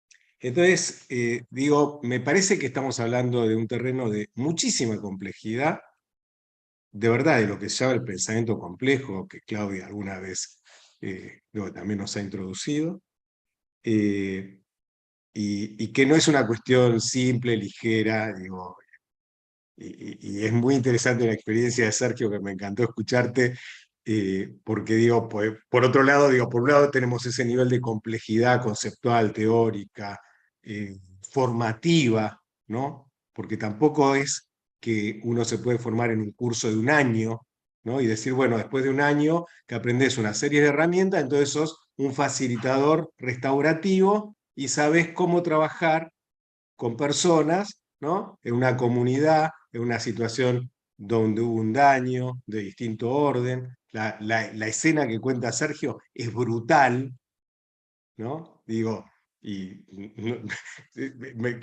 te voy a conocer la semana que viene, Sergio, y ya conversaremos, pero digo, hay que poder medir, ¿no? La reacción en el momento en que ves a tu hijo tirado, ensangrentado, ¿no? Y de ahí poder hacer surgir eso que vos nos contaste. Bueno, así que no sé, tengo como muchas preguntas, pero las tengo desordenadas. Pero quería decir esto, que me parece que es algo que tenemos que observar, que cuando nos hacemos la pregunta, y bueno, ¿qué herramientas hay que tener? Me parece, compañeras y compañeros, que se trata de algo de muchísima complejidad, que requiere muchas horas de formación, muchas horas de trabajo, muchas horas de compartir estas experiencias, porque la deconstrucción que nos propone Silvana, en la cual yo creo profundamente, es un trabajo de verdad, no sé, ¿vieron cuando decimos en la medicina de alta complejidad, que nos imaginamos así una especie de gran laboratorio lleno de aparatos y cosas lo más avanzado de la ciencia? Esto me parece que es del mismo tenor. Bueno, le voy a dar la palabra a Alba, de ACIFAD. Alba, es tu Sí, nombre, ¿verdad? buen día. Sí, soy Alba Navas. La sigla ACIFAD refiere a la Asociación Civil de Familiares de Detenidos. Bueno, descartado mis elogios, pero desde lo más profundo de mi ser, a todas las exposiciones y todo este recorrido maravilloso que debido a situaciones particulares penosas lo acercan a un mundo desconocido, ¿no? Nada, muy breve para Sergio, la pregunta que tiene que ver con esta experiencia y al haber llegado a ese momento de perdón, de liberación, ¿no? Y a través de esta bicicletería, cómo se dio con el resto de la sociedad, ¿sí? Esa transmisión tan sutil de aprender a reconocer al otro como, o sea, ese pasaje que hiciste de los agresores de tu hijo a reconocer víctimas también y poder cambiar ese foco, producir esta revolución. Cuando recién Ricardo decía lo de la medicina de alta complejidad, bueno, yo también pensaba el cambio cultural que se propone es revolucionario, ¿no?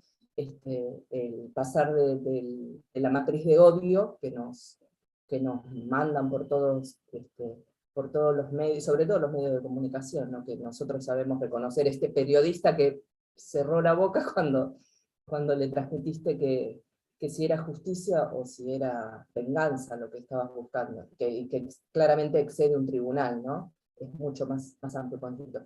Entonces, nada, con toda esa maraña de pensamientos, cómo se dio la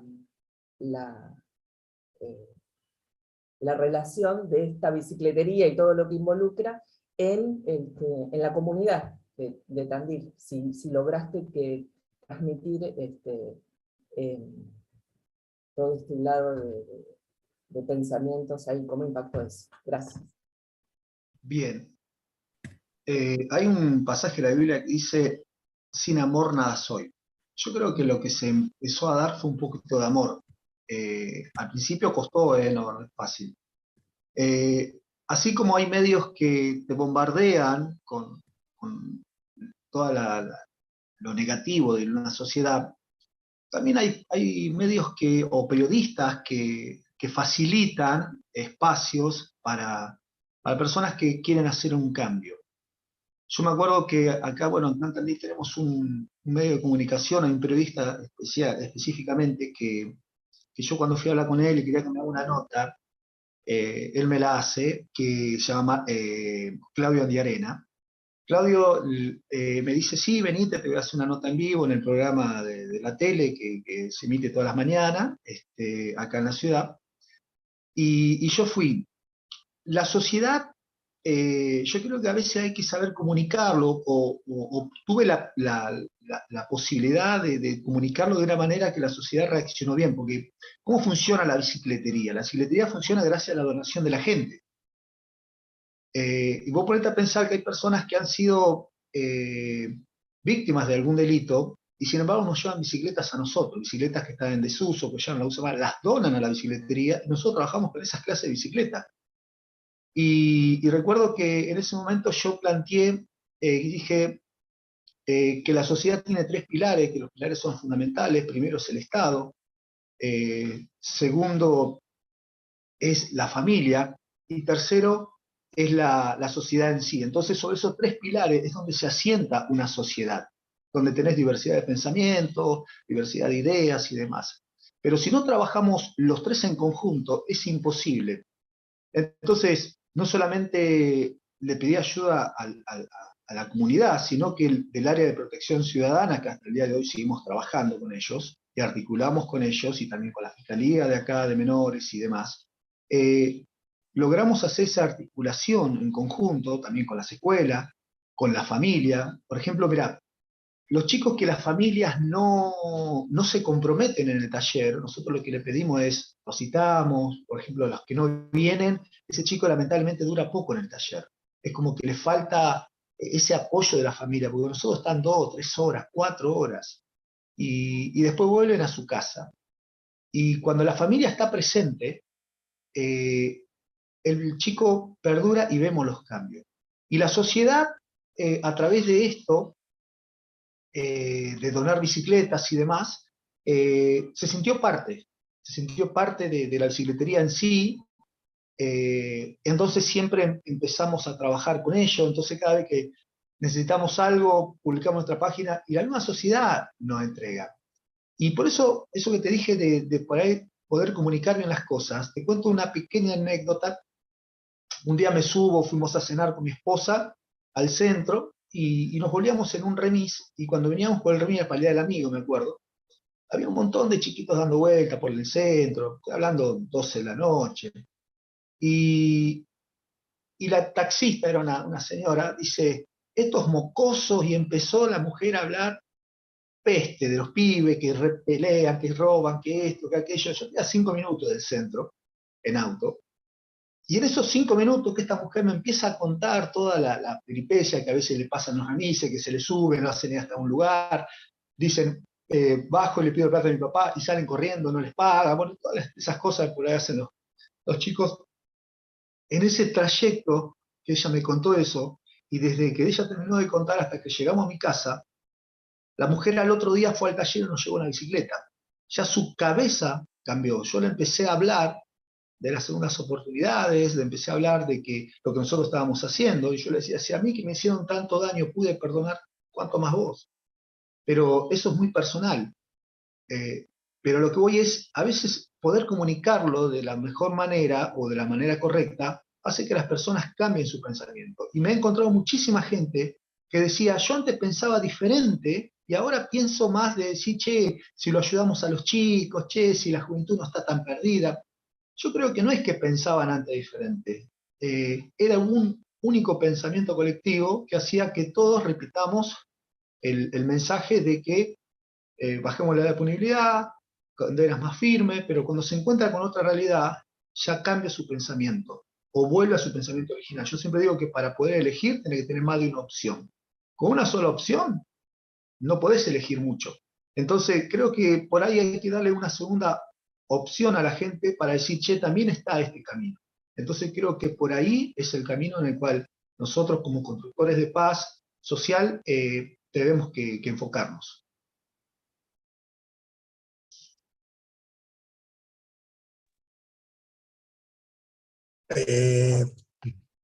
Ani, ¿has levantado alguna... Está el chat abierto. ¿Alguna pregunta? O Claudia en el chat de YouTube. Vamos fuera de tiempo igual, de todas formas, pero si hay alguna pregunta que no podemos dejar pasar, si no el resto la estamos levantando por mail o en el campus. Hay más preguntas, pero también creo que se pueden pasar después al campus, pero algo sí creo importante, Diana, que muchos quieren acceder a tu carta. ¿Cómo se puede acceder? Si la vas a subir al campus. Sí. Sí, Pampa. Dale, Diana. No, dale vos. No, por favor, usted. No, yo ya se la pasé a Liberté para que se pueda subir al campus. La vamos a subir al campus, a nuestro sitio web también, y la vamos a difundir en la comunidad Liberté. Gracias. A vos. Claudia, ¿qué dijiste que tenías una pregunta? Estaba sin cámara, yo no me di cuenta. Si no, vamos a ir cerrando. Estás sin micrófono, Claudia. Sí, bueno, me parece que volver a cuestiones que por ahí nos llevaría atrás, a preguntas que han quedado un poquito atrás, pero las podemos recuperar. Está siempre la idea de quizás abrir un foro y poner todas esas preguntas, ¿está? Tanto las de YouTube como las que aparecieron en Zoom. Así que me parece que estaría bueno por ahí dejar este cierre, creo que casi poético, que nos dejan aquí los expositores esta mañana, y bueno, y saber, como dijeron todas y todas acá, que hay mucho trabajo, hay mucho para seguir trabajando. Yo lo último que compartí ahí en el chat es que el trabajo es 1 a 1, ¿tá? Y entre todos y todas, nada más que eso.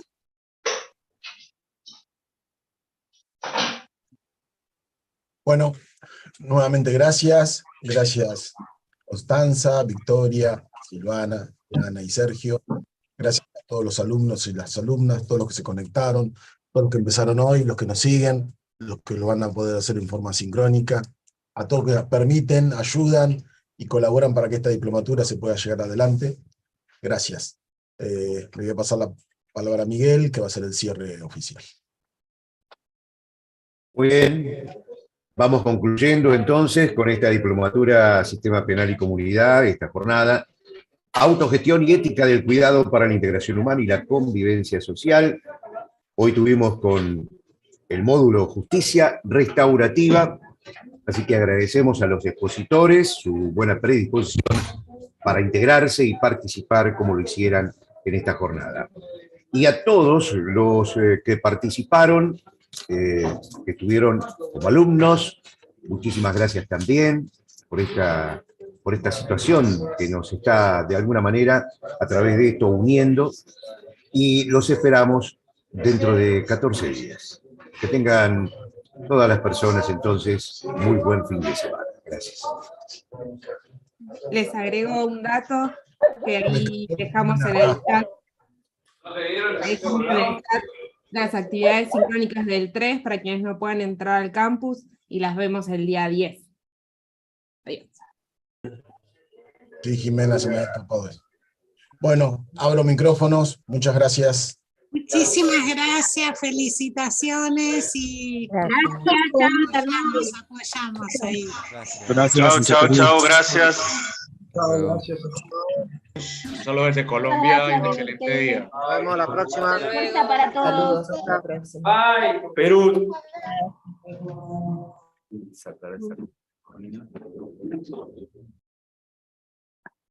Saludos de Huánuco, Perú. Saludos a Perú. Cuídense.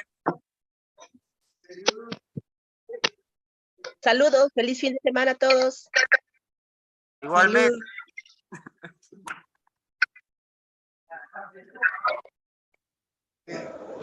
Saludos acá desde el penal de la unidad 3 de Tucumán. Bueno, saludos, buen fin de semana para todos desde Santa Fe, Rosario.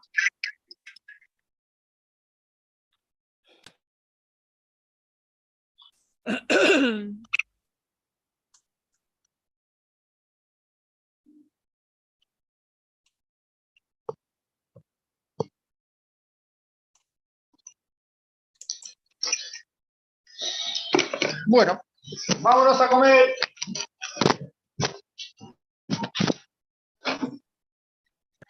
Bueno, ahí se va a comer ahí. Excelente propuesta.